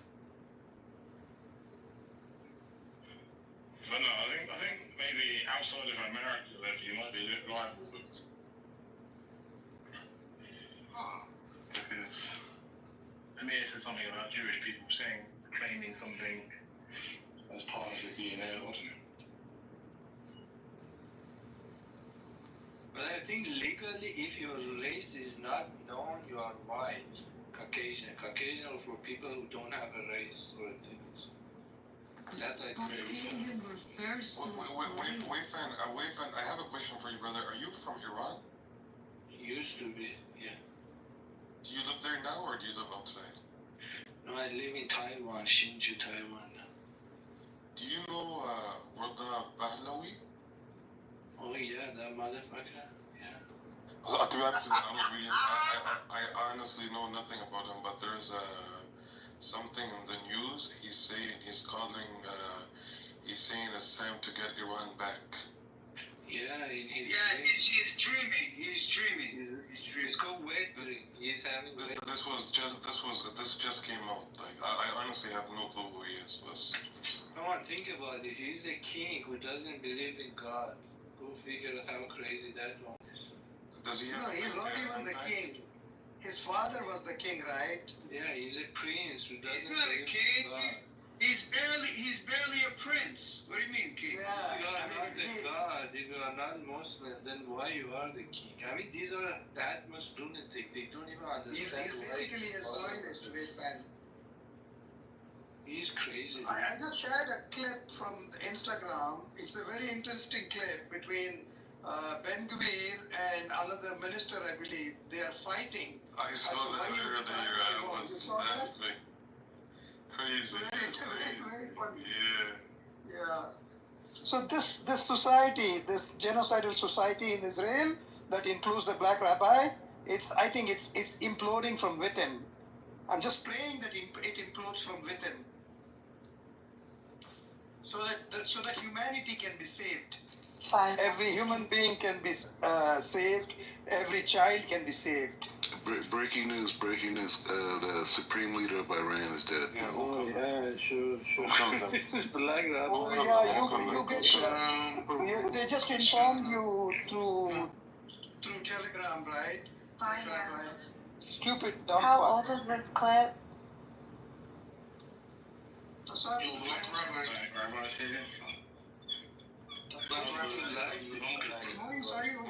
Morning, this clip is trending on social media. Honestly, I don't even know how old it is. I'm just trying to find out when the time period is of this.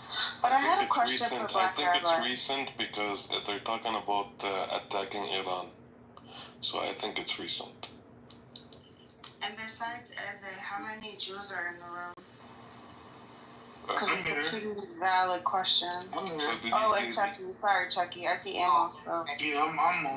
Black Rabbi is made in China. I don't know if that counts. So, I show like a poll here. When I've heard Jews referred to as white, they say, I'm not white, I'm Jewish. So I'm just curious why your emphasis of pointing out that you're black if you're Jewish. Who are you talking to? Talking to Black Rabbi. Oh.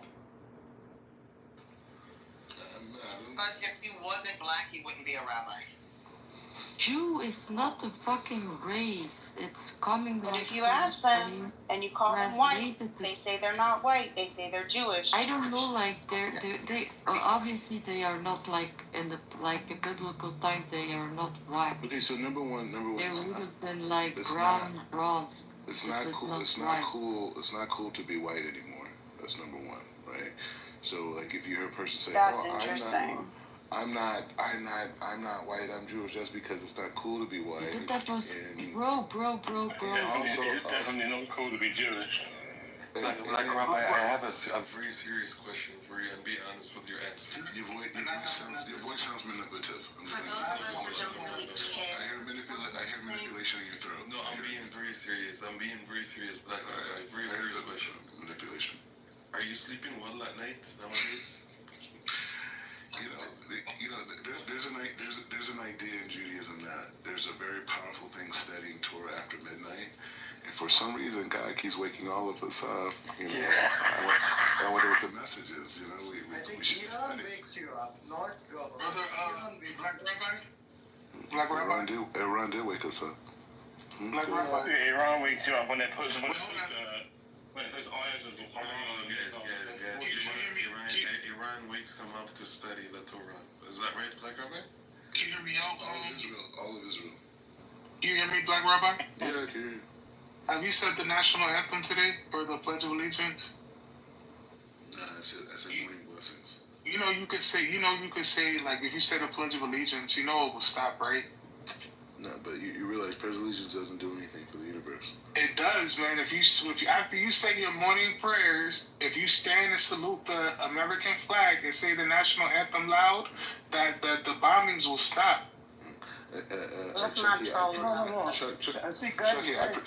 Chucky, I pray to God that slavery is removed from your body. Not to the states.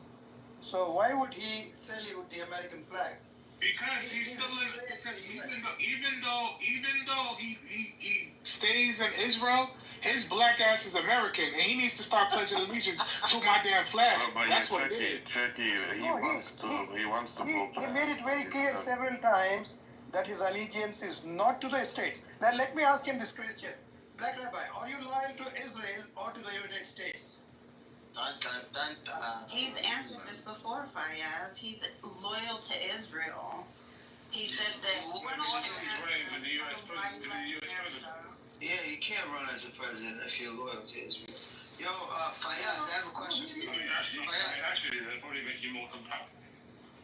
Let me just make a point.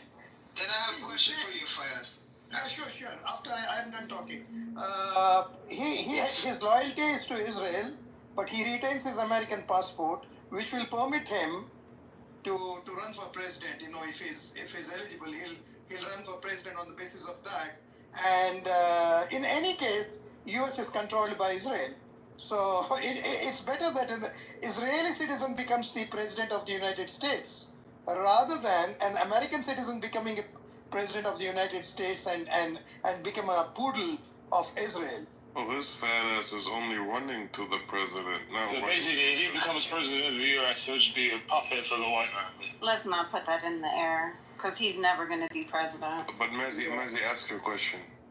Fayaz. Yeah, me, Mazi. Fayaz, did you hear about the Mossad agents that got caught in Iran? They're being tied to the missiles that are being shot to Israel? I saw the They are being. Yeah, I read that, and they're being caught everywhere, and I think they're being imprisoned or killed or whatever it is, but they are being searched and caught. Yes. No, but have you heard that they've been tied? They've been tied them to the missiles that they're shooting off to Israel. Have you heard about that? The one that you're referring to, they caught one Mossad agent, and they tied him on a missile, and they sent that missile to the building organization, whatever department that he was working in.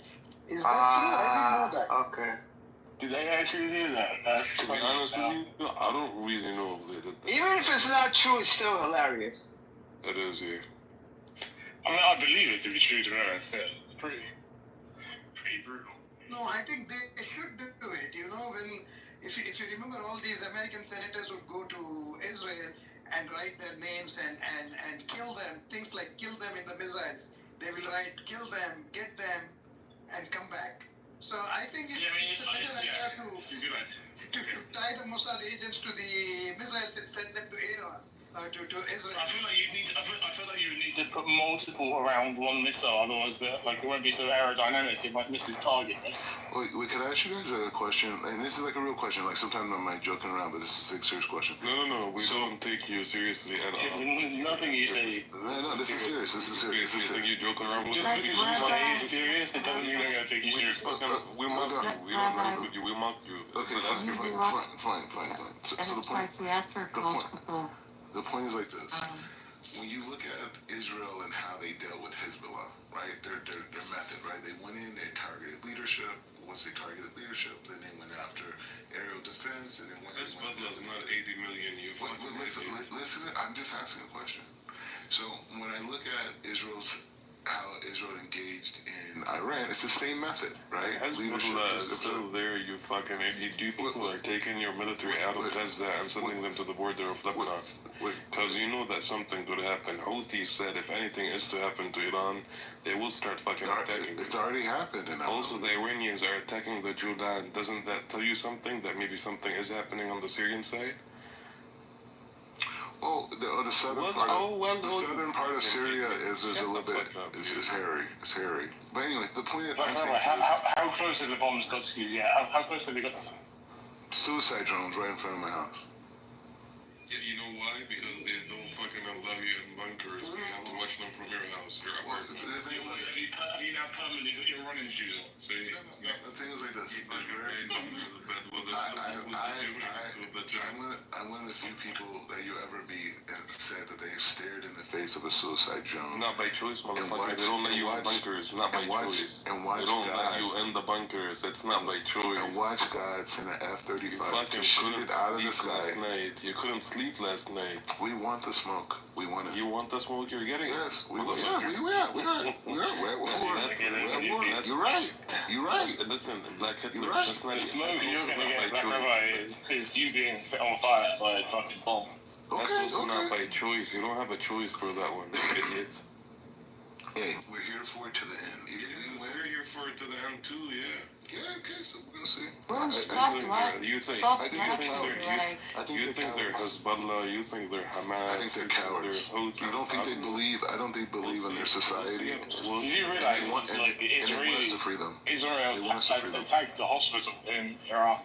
You know that. They also attacked the university today, last night, whatever it is for you guys. For me, it's in the morning. Anyway, Black Rabbi, you said you compared the Lebanon attack with Iran attack. So here's the point. First, you went after women and children in Gaza. You basically killed and continue to starve them. Okay, so that's your cowardice. The Israeli society is a society made up of cowards and inhuman animals. Okay, note it down. I don't know where you fit in. I'm not going to, label you because I don't know you well enough. So I don't know if you're an animal or a coward. He's a fucking pig, Fayaz. He's a pig. No, don't insult the pig. Please don't insult the pig. I may not touch a pig, but I'm an animal welfare guy, okay? I don't like pigs to be insulted by comparing them to Israelis. So please don't. So the second point is, when you went into Lebanon, you also got a bloodied nose. Okay. Now, you thought what you did in Lebanon, you could also do it in Iran, but you are finding it in the hard way that you cannot play around with the Iranians. So most of your main buildings in Tel Aviv, Haifa, and other places have been hit by Iranian missiles. The Kiria has been hit in Tel Aviv. The Kiria. Power plant, man, their main power plant in Tel Aviv got hit. Their main power plant in Tel Aviv and the oil refinery in Haifa, and also the Mossad, the 8200, what is that? Unit 8200, 8200, I think it's called. That building has been totally decimated, absolutely decimated. So you went after women and children first, then you went after Hezbollah, who are great fighters, but they did not have the equipment, the missiles that was needed to handle you. Then you thought you can also go into Iran and start killing them the way you killed Hezbollah and the women and children in Gaza, and you are finding it out the hard way that you are not the leaders of that area, so of the Middle East. So you are going to find out more and more, Black Rabbi, and the problem for you is this: you cannot even escape from Israel. If you want to try, I suggest you try. I believe close to 7,000 Israelis are attempting to leave by boat to Cyprus in order to run out of the country. So 7,000 is the number that I got on a particular news channel. But Fayyaz, brother, the problem with the boat, unless he's renting the boat himself, no Israeli Jewish person will take him on that boat, unfortunately. They don't even let them in bunkers, man. No, that's okay. They can steal it. They're great at stealing. So they'll just simply steal each other's boat, and whoever can, drive the boat, they'll take it along. This man Fires needs to be stopped, man. Listen, bro, they're literally, the Iranians, they're literally using first generation missiles on your bum asses. Put it this way. Look what they're doing to your defense system. Do you see what's happening? What defense system is gone, bro? And listen, the reports that we have on what's happening in Israel is only for Tel Aviv and Haifa, because you guys have a publication ban, so we don't even know what's happening in other parts of Israel. They just use hypersonic missiles on their missiles. How the fuck would you know if something's happening if there's a publication ban? You fucking idiot. What are you talking about? Well, bro, you think like Israel's like some big place, like people don't know, like the you get jailed for up to a year. Yes. I think we should report you for exposing information on Israel's affairs. International community. You're right. Go ahead. Maybe we should do that. Maybe she can move his out. Or he jumped ship there too. Black Rabbi, you can hear me? He's too fucking fat. He can climb overboard. It's important that you hear me, man. Start saying the Pledge of Allegiance, so we'll stop, man. You're getting displeased. No, he needs to start learning the Iranian national anthem. And now you're stuck. You can't even go back to the U.S. You fucking bum. And you can't even go to Nigeria. Why would I want you can't even go to Nigeria to get married to that girl. I'd be engaged. I'm engaged here in Israel. What would you engage to, like an animal or like an activist? You got engaged over fucking Zoom in Israel when you were there. I'm engaged here. Leave Black Rabbi alone. He's delusional and he's happy. That's what matters. Okay? If he's happy, that's okay. Can we start? I bet she's not happy. Does she know you're unable to reproduce? I'd rather starve his ego like they starve Hazza. He has no ego. He cannot make the next generation of people. Black Rabbi, let me ask you a serious question, man. Like, there's a lot of videos online right now on social media that when you go to those bunkers, if you're a non-Israeli, non-Jew, they don't let you in. Like, how do you feel about that? Like, seriously. I don't know anything about it. I've never heard of it. You never heard of it? No, I never heard of it. Have you ever been to a bunker? Did they ever allow you in? Stop, bro.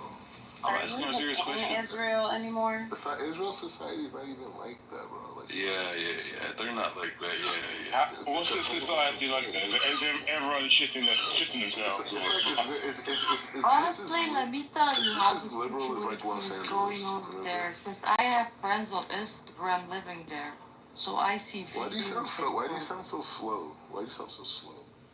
Why is everybody like giving comments on my voice? Like, but no, it's not your voice voice. is fine, Fatima. But it just sounds very slow. Like, Here's holiday. You sound very beautiful, Fatima. Don't let that hear this hate. That's what people do when they deflect. They start to insult you. No. Yes. You know, I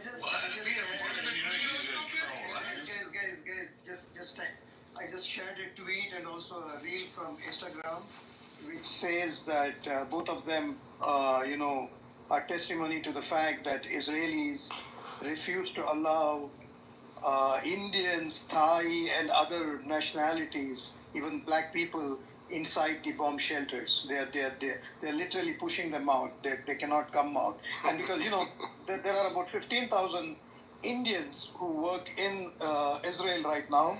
And there has been a lot of chat in the Indian media saying the same thing about the same issue, whether Indians in Israel are really safe because Indians are not being allowed inside the bomb shelter. I saw the video. They weren't they were turning away the Thai people. Another woman, a Ukrainian lady that lives there, they didn't let her in a bunker. She started knocking on people's houses to try to find one, and no one would let her in. They just pick her up. Oh, man. That's funny to you? No, it's important for him to know that he's not alone. Other people there also face the same thing. Look, I don't really, like, the problem I have sometimes in this room is that people talk about human lives like they don't mean shit. Yeah, from like you guys are both talking sides, about bro. people. Like, regardless of whether they're Zionists or not, So to be honest with you, they have children, they have grandmothers. Morning, I'll be. Yeah, I mean, but I'm not coming for you, Aaron. The fact that he's laughing about it, like you do realize morning Nazis were humans also, right? I was gonna say it depends on who you're talking to, morning. I've never been signed up for Black Rabbi Hour. Giving this man a microphone and giving him space to yawn on the microphone and snore on stage, like, you're a piece of shit, dude. No, he's just fat. Who got the singles pistol? But why am I being attacked? I haven't even said anything. I've been anti-Semitic, isn't it? You didn't say anything. You didn't laugh about the situation. Like, come on, bro. Stop playing the game. No, I do have a question though. Like, if you hate white people so much and you hate me so much, why did you friend request me? Like, what's that about? Wait. Israel. Oh, now that this is the game we're gonna play. Ask him about skinny jeans. Let him tell you the story about skinny jeans. Tell them about skinny jeans. Come on, tell them about skinny jeans, please. What we're talking about right now, what we're talking about right now is the treasures. No, he beats me out of my dean, bro, because Zionists like him. He gives up his country of origin to go to another country to be accepted by people that don't even appreciate anyone of color, right? So wait, the vaults of Iran are about to be opened up. A whole new era of wealth is about to be created. That's right. A whole new era of wealth is going to be created. There's going to be more prosperity for the people in the Middle East than could ever be imagined. And that's what's happening right now. And we need everyone to meditate and pray on this. Man, shut up. What do you think is going to happen? What do you think is going to happen, Black Rabbi?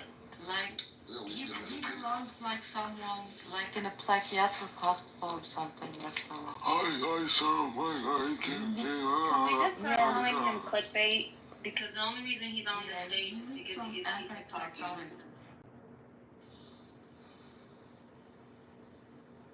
To be honest with you, I call him Black Hitler. You guys can call him the same. Oh my god. Wallah, that's what I call him, yeah. Do you have a little mustache? Just call him. You have a little No, but why is he making fun of Fatima? Like, why is he doing that? he has a problem with women, just like the rest of the Zang. He really does. He can fight women and children. Yeah.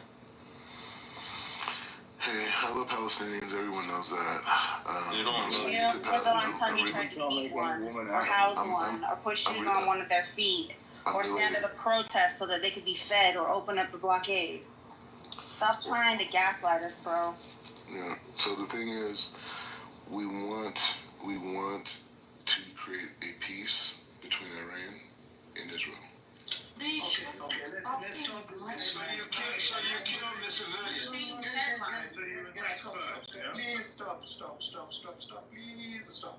Let's not give this guy any more mic. This guy keeps saying he comes like as if he has been sent as a prophet to the people to mend our ways. So stop with your. I'm your leader. I'm Black Rabbi. Just stop with your BS. Okay, just stop with your BS. Let's talk something more. Guys, let's talk about something else. What's happening in the world? You know what happened under the cover of what is happening between Iran and Israel? Israel saw an opportunity to kill between 50 to 100 Palestinians who came to get aid. They just used the tanks to start firing at them. So the casualty figure was about 51 yesterday, and it seems to be increasing day by day. Okay, so they thought only 51 people were killed, but today they are saying it is much more than 51. They still don't know how many were killed. And you know what? Before this American-Israeli Zionist lobby took over the aid distribution in Gaza, there were 400 aid distribution points in Gaza that were run by the United Nations. 400. And today, after this Gaza, whatever they call that, distribution aid center, they have just about 3.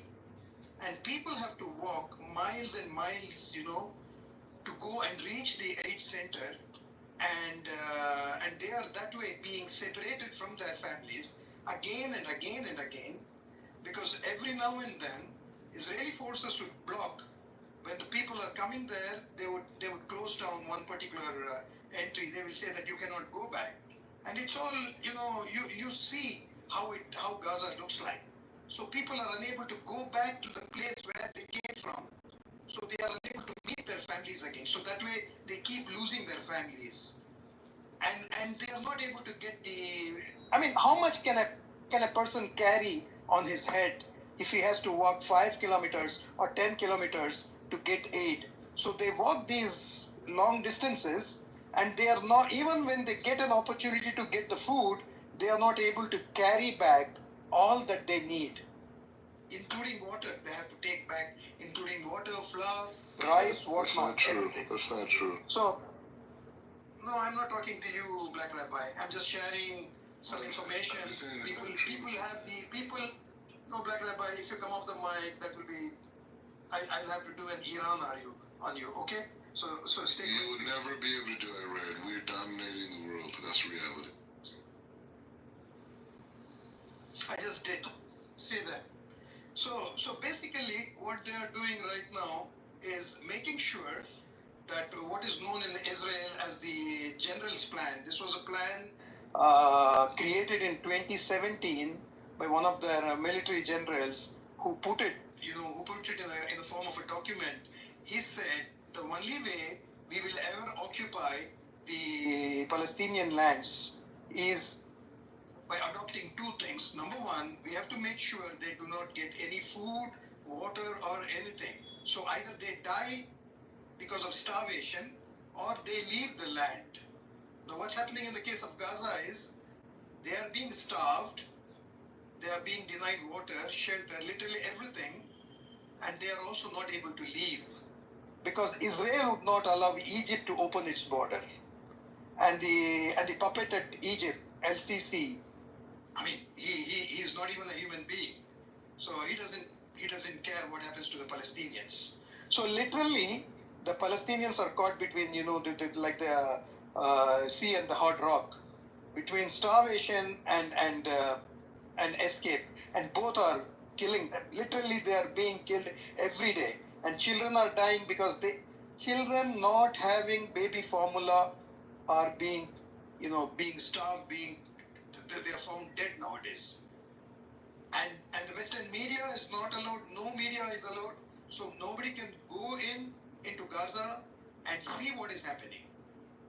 So literally, there's a genocide taking place right in front of our eyes, and the entire Western world especially, and the Gulf countries, all these Sunni leaders, they're not even leaders, and incidentally I'm a Sunni, so don't think I'm criticizing because I'm a Shia, no, I'm a Sunni. So all the leaders, or Sunni leaders of the GCC countries and other countries, they are all literally puppets of the Israeli regime, okay? Nobody is helping. I mean, there's nothing literally left now in Gaza, okay? Israel has annihilated and destroyed almost everything there. There are just 2 million,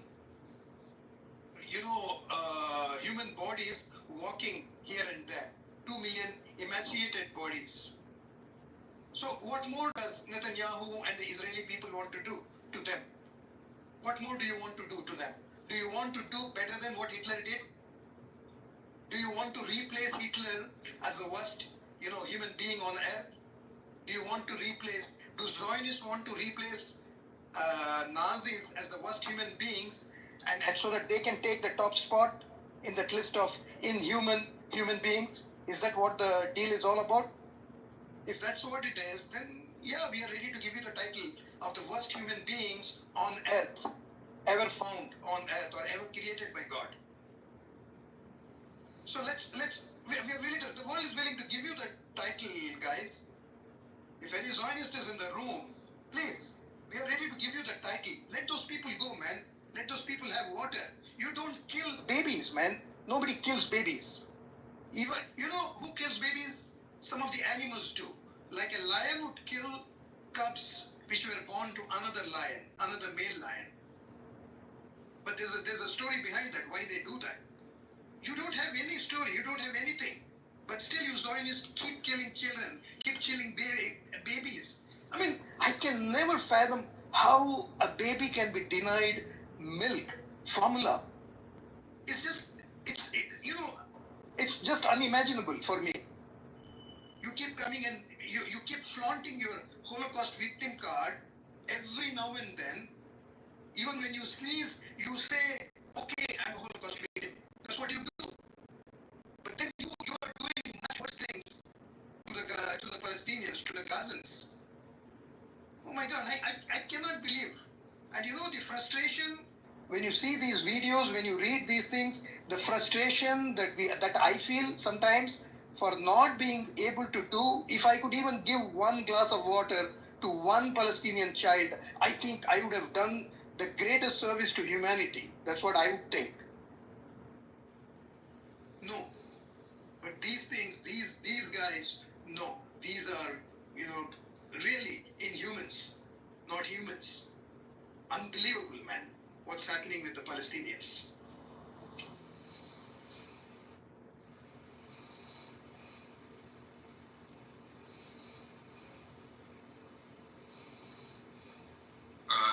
Fayaz, mute Izzy.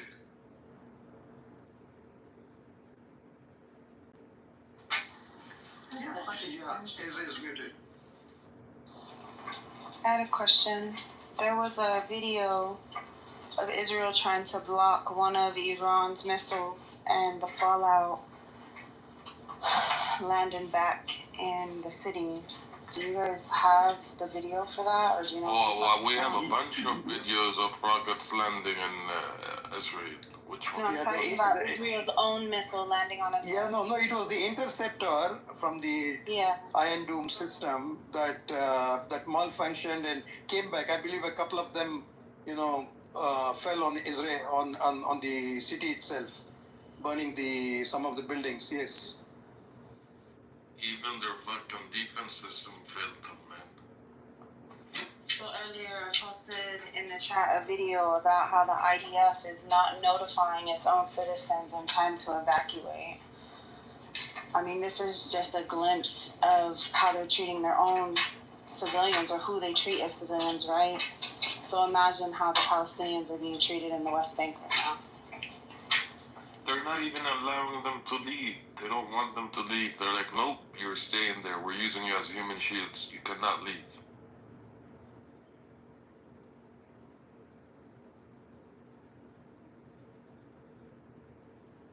It's funny that you mentioned that because if I remember correctly, there was a question during one of the press conferences where one of the journalists was asking why isn't Israel allowing American citizens to come back to America when it's safe, and they completely avoided that question. So who's to say what their finding is? Again, I'm on the thinking that Israel wants to use Jewish people as human shield, which is messed up entirely. But yeah, they don't care about lives. When you're talking about the Zionist machine, it doesn't matter if you're Jew, Muslim, Arab, Christian, or whatever, right? You're as long as your death motivates or progresses their agendas, they wouldn't hesitate to kill you.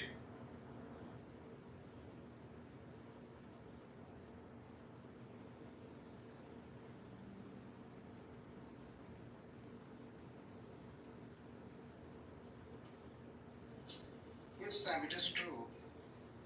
Israel uses Israelis also as human shields. Imagine there are 202 countries in the world. The only country that has the Hannibal Directive, where it sacrifices its own citizens, is Israel. Imagine, no other country has something similar to the Hannibal Directive. Because every country, they may have political differences with their own people, but they don't employ a policy where citizens can be indiscriminately killed by their own security forces. The only country that has it in the world is Israel. So that shows that Israel really doesn't care about its own people. And if you look at history, even during the Holocaust, you know, in those 7 to 8 years of Holocaust, Zionist Jews made nearly 51 deals, 51 deals with Hitler and his people. One of the biggest deal was the Havara Agreement. Havara Agreement, one of the aspects of the Havara Agreement is this, that at that point in time, the German goods were being boycotted by the whole world, especially in the European countries, because Germany was carrying out a genocide and people thought they should not buy German products. So they started a movement, and the movement, caught fire and it was doing very well.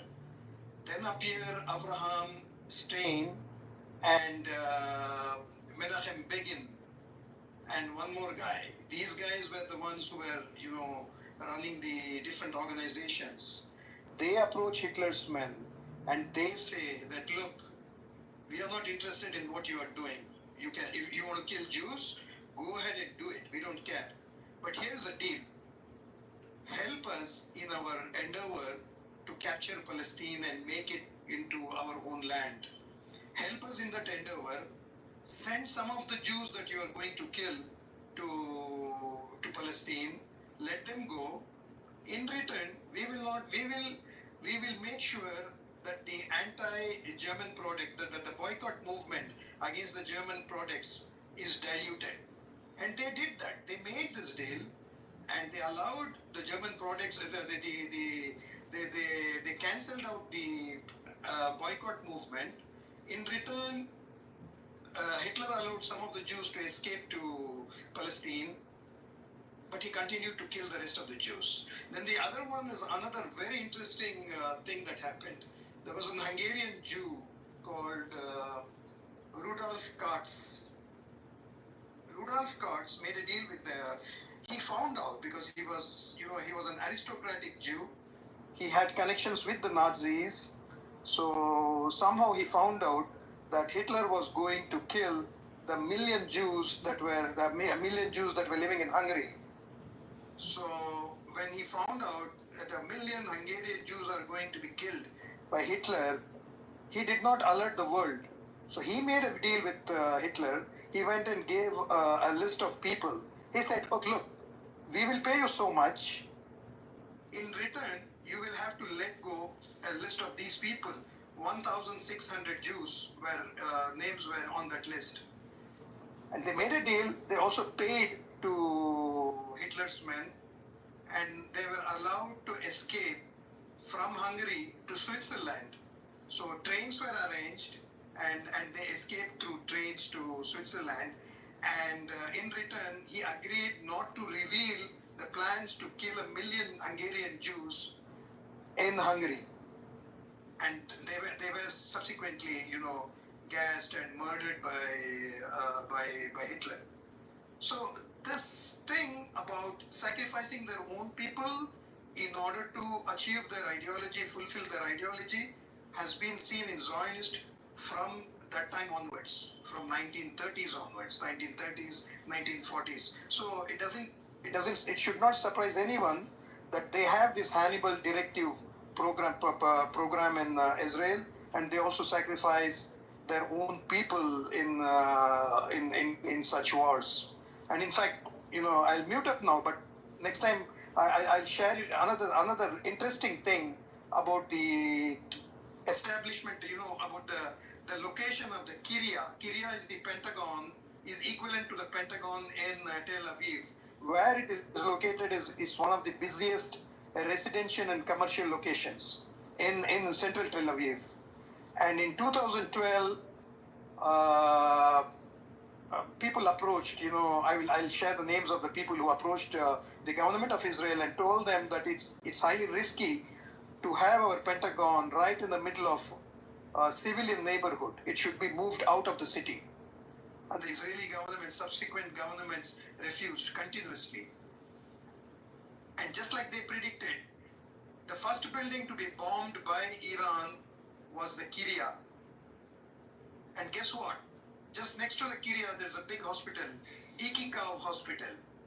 And I asked Amos, the other Amos who comes, how far is Ikikau Hospital from Kiryat? He says, by car, it's about 5 minutes. So they have, within a radius of 1 kilometer radius of Kiryat, they have 2,200 residential dwelling units, 5 schools, 1 major hospital, 1 major commercial complex, and a couple of shopping malls.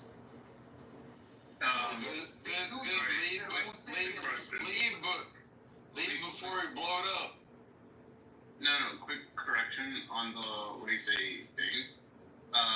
So under the hospitals, it was found out that Israel does hold command posts under the hospitals themselves, which I started laughing at because that's the same thing that accused Palestine of having. And this was even confirmed by some people within the Knesset itself. But it's just like, oh, our like we have people under the hospital or whatever. So yeah, like the problem is here. Israel doesn't give a shit if a hospital is bombed or whatever, as long as their operation posts are still intact. They don't care to use the humans in there as human shields. And like, for example, I think it was MSNBC or CNN that was praising Israel for emptying out the hospital, putting it in a parking lot within 7 minutes. And then I was just like, what was the sentiment again for when Palestine went ahead and got all these people from the hospital onto a parking lot, and then they still bombed right out of it? Yeah. This is very unrelevant, but I'm curious. So I went on ChatGPT and I asked them what was the population of the Jews between 1933 and 1945 in Germany. And it came back saying that about 525,000 Jews were in Germany, which is 1% less, or 1% of the total German population at that time. 1933.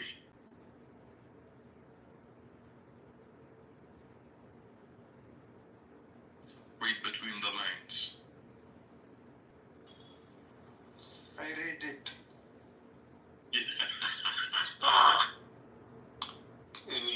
States airplane? No, there isn't really anything. No. It's very, like, it's nothing major, nothing major. Because they were supposed to put on the pilot that they caught. I don't know when they plan on doing that.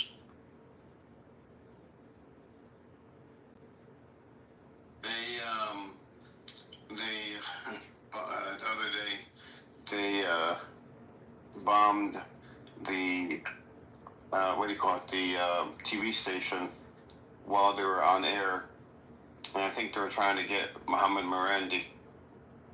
Are you talking about the Iranian TV station? Yeah.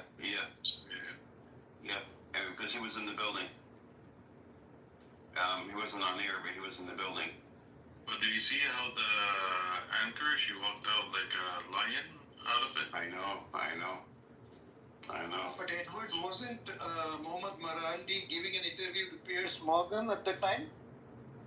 Was he? I'm not sure. Maybe he was. He wasn't in that, you know, that same where that woman was. So I just assumed he wasn't on air. Maybe he was. No, there was actually, the report says that there was only 3 injured in that attack, so I don't think they got anyone. I don't even think that this guy was there yet, Edward. You don't think what? Sorry? I don't think that this guy you mentioned was there. Yeah, I think he was in the building. I could double check, but I believe he was in the building. He was in the building. He came to the building because he was scheduled to give an interview to Piers Morgan, and that's when the blast went off. So, but the interview did take place afterwards. He was interviewed by Piers Morgan, but I don't know if it was in the same building or some other building. And then he issued, Marandi issued there was a tweet from him that he has been asked to get rid of his mobile phone and, get rid of his electronic devices because he is being targeted by the Mossad. So he said that I cannot do that. I don't know what happened after that. I don't know if he's gotten rid of his mobile phone or what.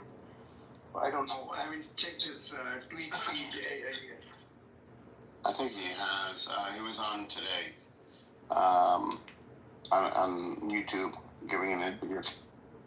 I found out that during the Nasrallah funeral, the Israelis flew like 1,000 feet off the ground with their fighter jets across the whole crowd. Yeah, terrorizing the people there, Yeah. I was like, these people are disgusting. And how can you call yourself a military force when you're doing things like this or trying to bomb? Remember that guy, hello, my enemies, I hope you have a very bad day. He used to come out with like 2-minute clips on social media. And he was like a comedian. And he would talk about, like you come across the border, you get bombed. And then you go back and you come across again and you get bombed. And something like, if it was me, I would learn crossing the border means I get bombed, so I don't cross anymore. But he always starts off with, hello, my enemies, I hope you have a very, very bad day, Lebanese guy. And then he didn't show up for a couple of weeks, and then he came on very sad. He was like, they tried to kill me, but they got my best friend instead. We were both together, and he ended up passing away, and I didn't. And so he was, he's really sad about it. But they waste their time and money going after him. They're so unprofessional.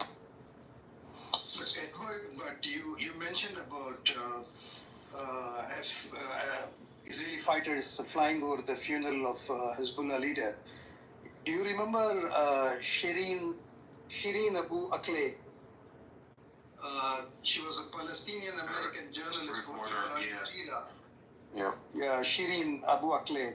She was killed by IDF, I think in the West Bank. She was assassinated by a headshot. I saw her video many months ago, where her funeral, her coffin was being taken, her funeral was going on, and the procession was attacked by the security forces. So these people, I mean, like I said earlier, you were not here. I was just trying to say that these people are inhuman beings. They are not human beings. So they are. Nobody kills babies, and nobody disrespects dead bodies. But then, if you remember, in Gaza, I believe 16 graveyards have been dug up. Completely dug up by bulldozers and desecrated completely, so that they did not want to leave anything, any proof that the Palestinians are buried here. So 16 graveyards have been literally dug up and desecrated by Israeli bulldozers. This was incidentally reported by CNN long time ago. So sick. So sick. We need them out of our lives.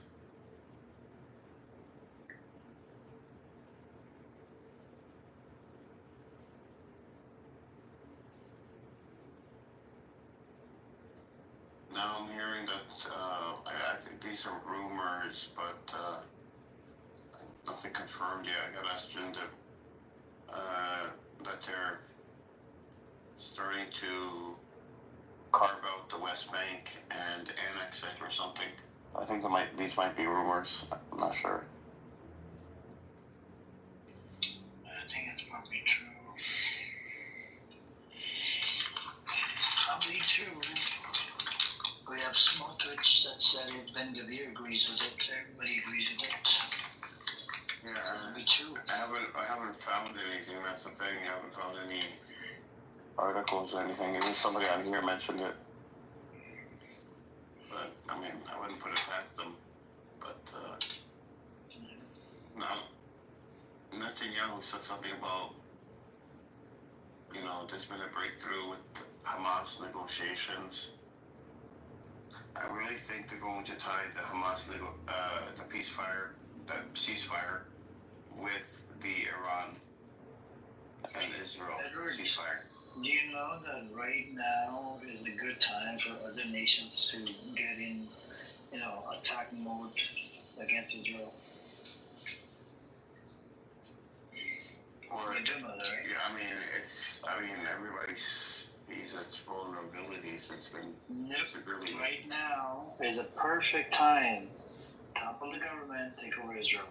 Amir, I don't think that would be an option, but now is a very good time for them to very good time. Take actions. I know, but they won't do it, man. They won't do it. But it's a good time to take action against them and the U.S.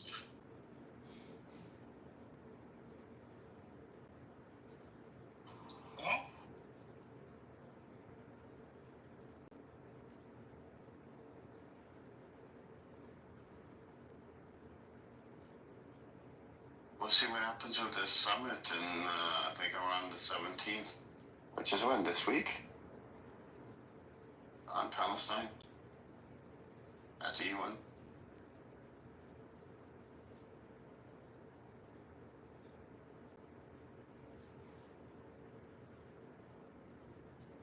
Oh no, it would have started yesterday, actually.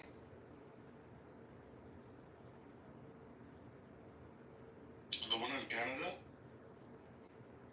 Well, it was going to be at the UN, but the one at Canada, France, the UK. Yeah, he attacked me yesterday and he left early from that meeting. He didn't. No, that's a G7. Oh, which one are you talking about? They're going to have a summit at the UN regarding the Palestinians and Canada. I think France is involved. Yeah, France, Canada, and the UK were all involved in putting it together and possibly recognizing Palestine as a state, but putting together some strong language and a path to a Palestinian state, putting something on the table, something tangible. They were working on this, and then Ireland and Belgium wanted to join in. Yeah, I thought it was the 17th. Maybe I got the date wrong. I'll check on it. I'm looking it up. I'm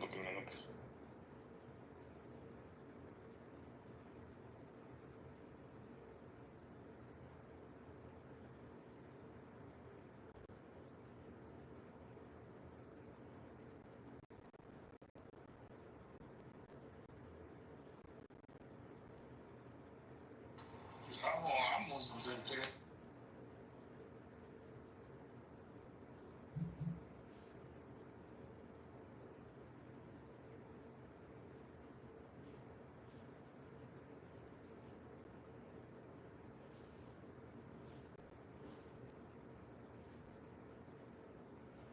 Bro, they didn't set a new date for it yet, Tori. So they rescheduled it then. Or it was supposed to be on Tuesday, right? Is that what you said? Yeah. Did you find it? Yeah, I found it, but it says here that they still didn't set a new date for it. Okay. Because of what's happening between Iran and Israel.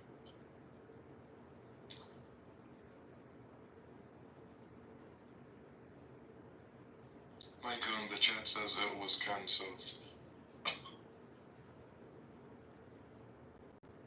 I don't think it'll be fully canceled. They've invested time and effort in this. There's no reason to cancel it because Iran, is fighting, Israel's fighting Iran.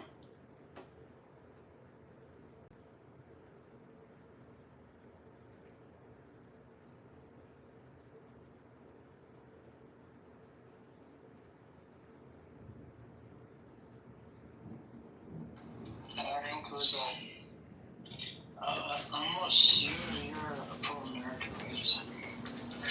So, if America gets involved into this bullshit as Iran war, are you for it? Are you going to support it, or are you going to be in?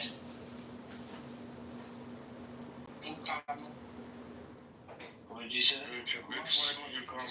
Over 60% are against it. Okay, so I think according to his contract, he's gonna have to go with it, right? Now, if you agree to it, which means you're gonna be supporting the genocide of innocent people as a pro-America, and that's where you're gonna have issues with what side should I pick. The right side is to not even fight in the fucking war. Because we don't want war. We're anti-war. Trump is supposed to be anti-war. And this war is not with us. This war is it's with Israel. Israel, and Israel. What happened to this pickup bastard? Where'd he go? Who? He disappeared. Pika bastard, Pika Jew, whatever his name is. Yeah.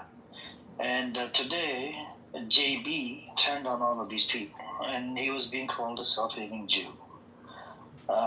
He said that all of these people, they're just, they make up shit. It doesn't make sense. None of this shit makes sense. He said, I don't roll with these people. And then that guy Zach, with transsexual, right? He used the N-word, and he was moved down a couple of times.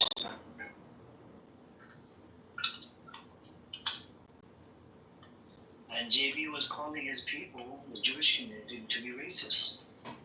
He said the most racist community is my community. So that's what it is, bro.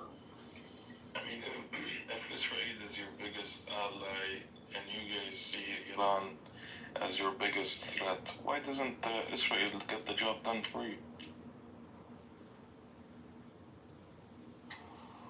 That was for Amir?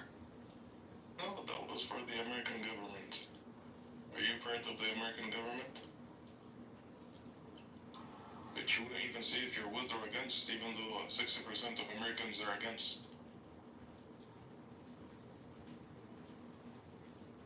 Hey, what you eat today, Amir?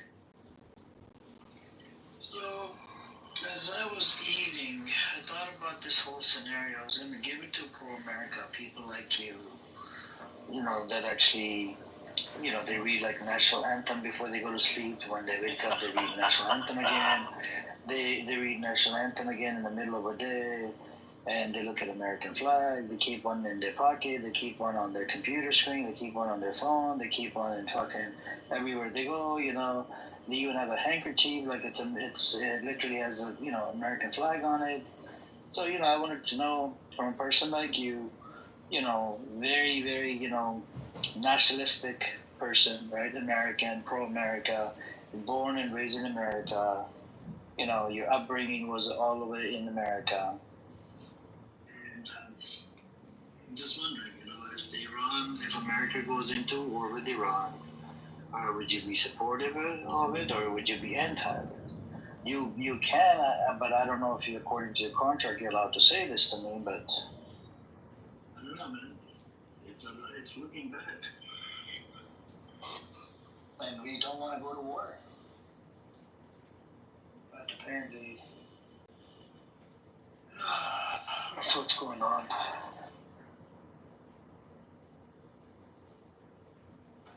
Yeah, but you never said what you had for dinner, man. What'd you cook?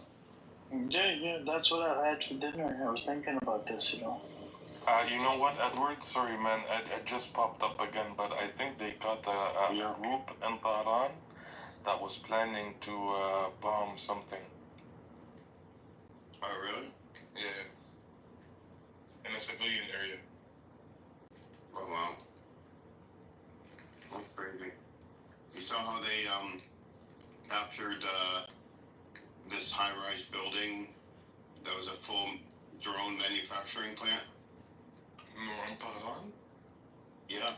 Well, I don't know if it was in Tehran. It was in Iran.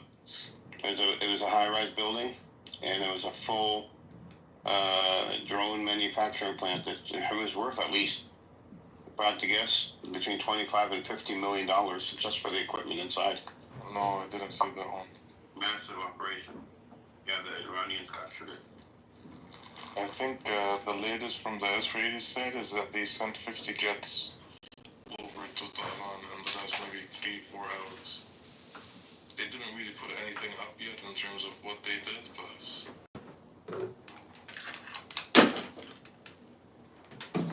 How can they do everything is on the ground? 80% is for show. yeah.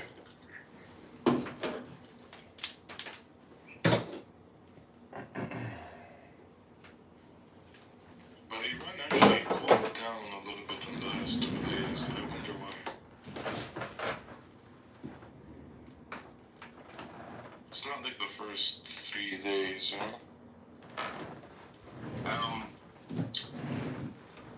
Back channel negotiations. I bet you that's what's happening. Yeah, probably. That's what always happens.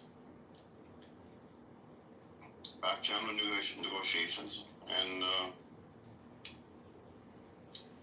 Iran is going to pretend that they are going to reluctantly agree to Trump's demands, but in the demands it's going to be favorable to Iran, and Israel is going to be like, yeah, we got him to stop, and Netanyahu wins, and then I think a part of that is so that the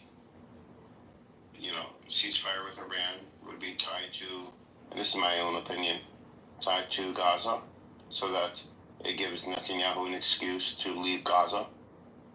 And he's trying to say, Iran is funding Hamas, so without Iran, Hamas is not going to be as much as a threat anymore.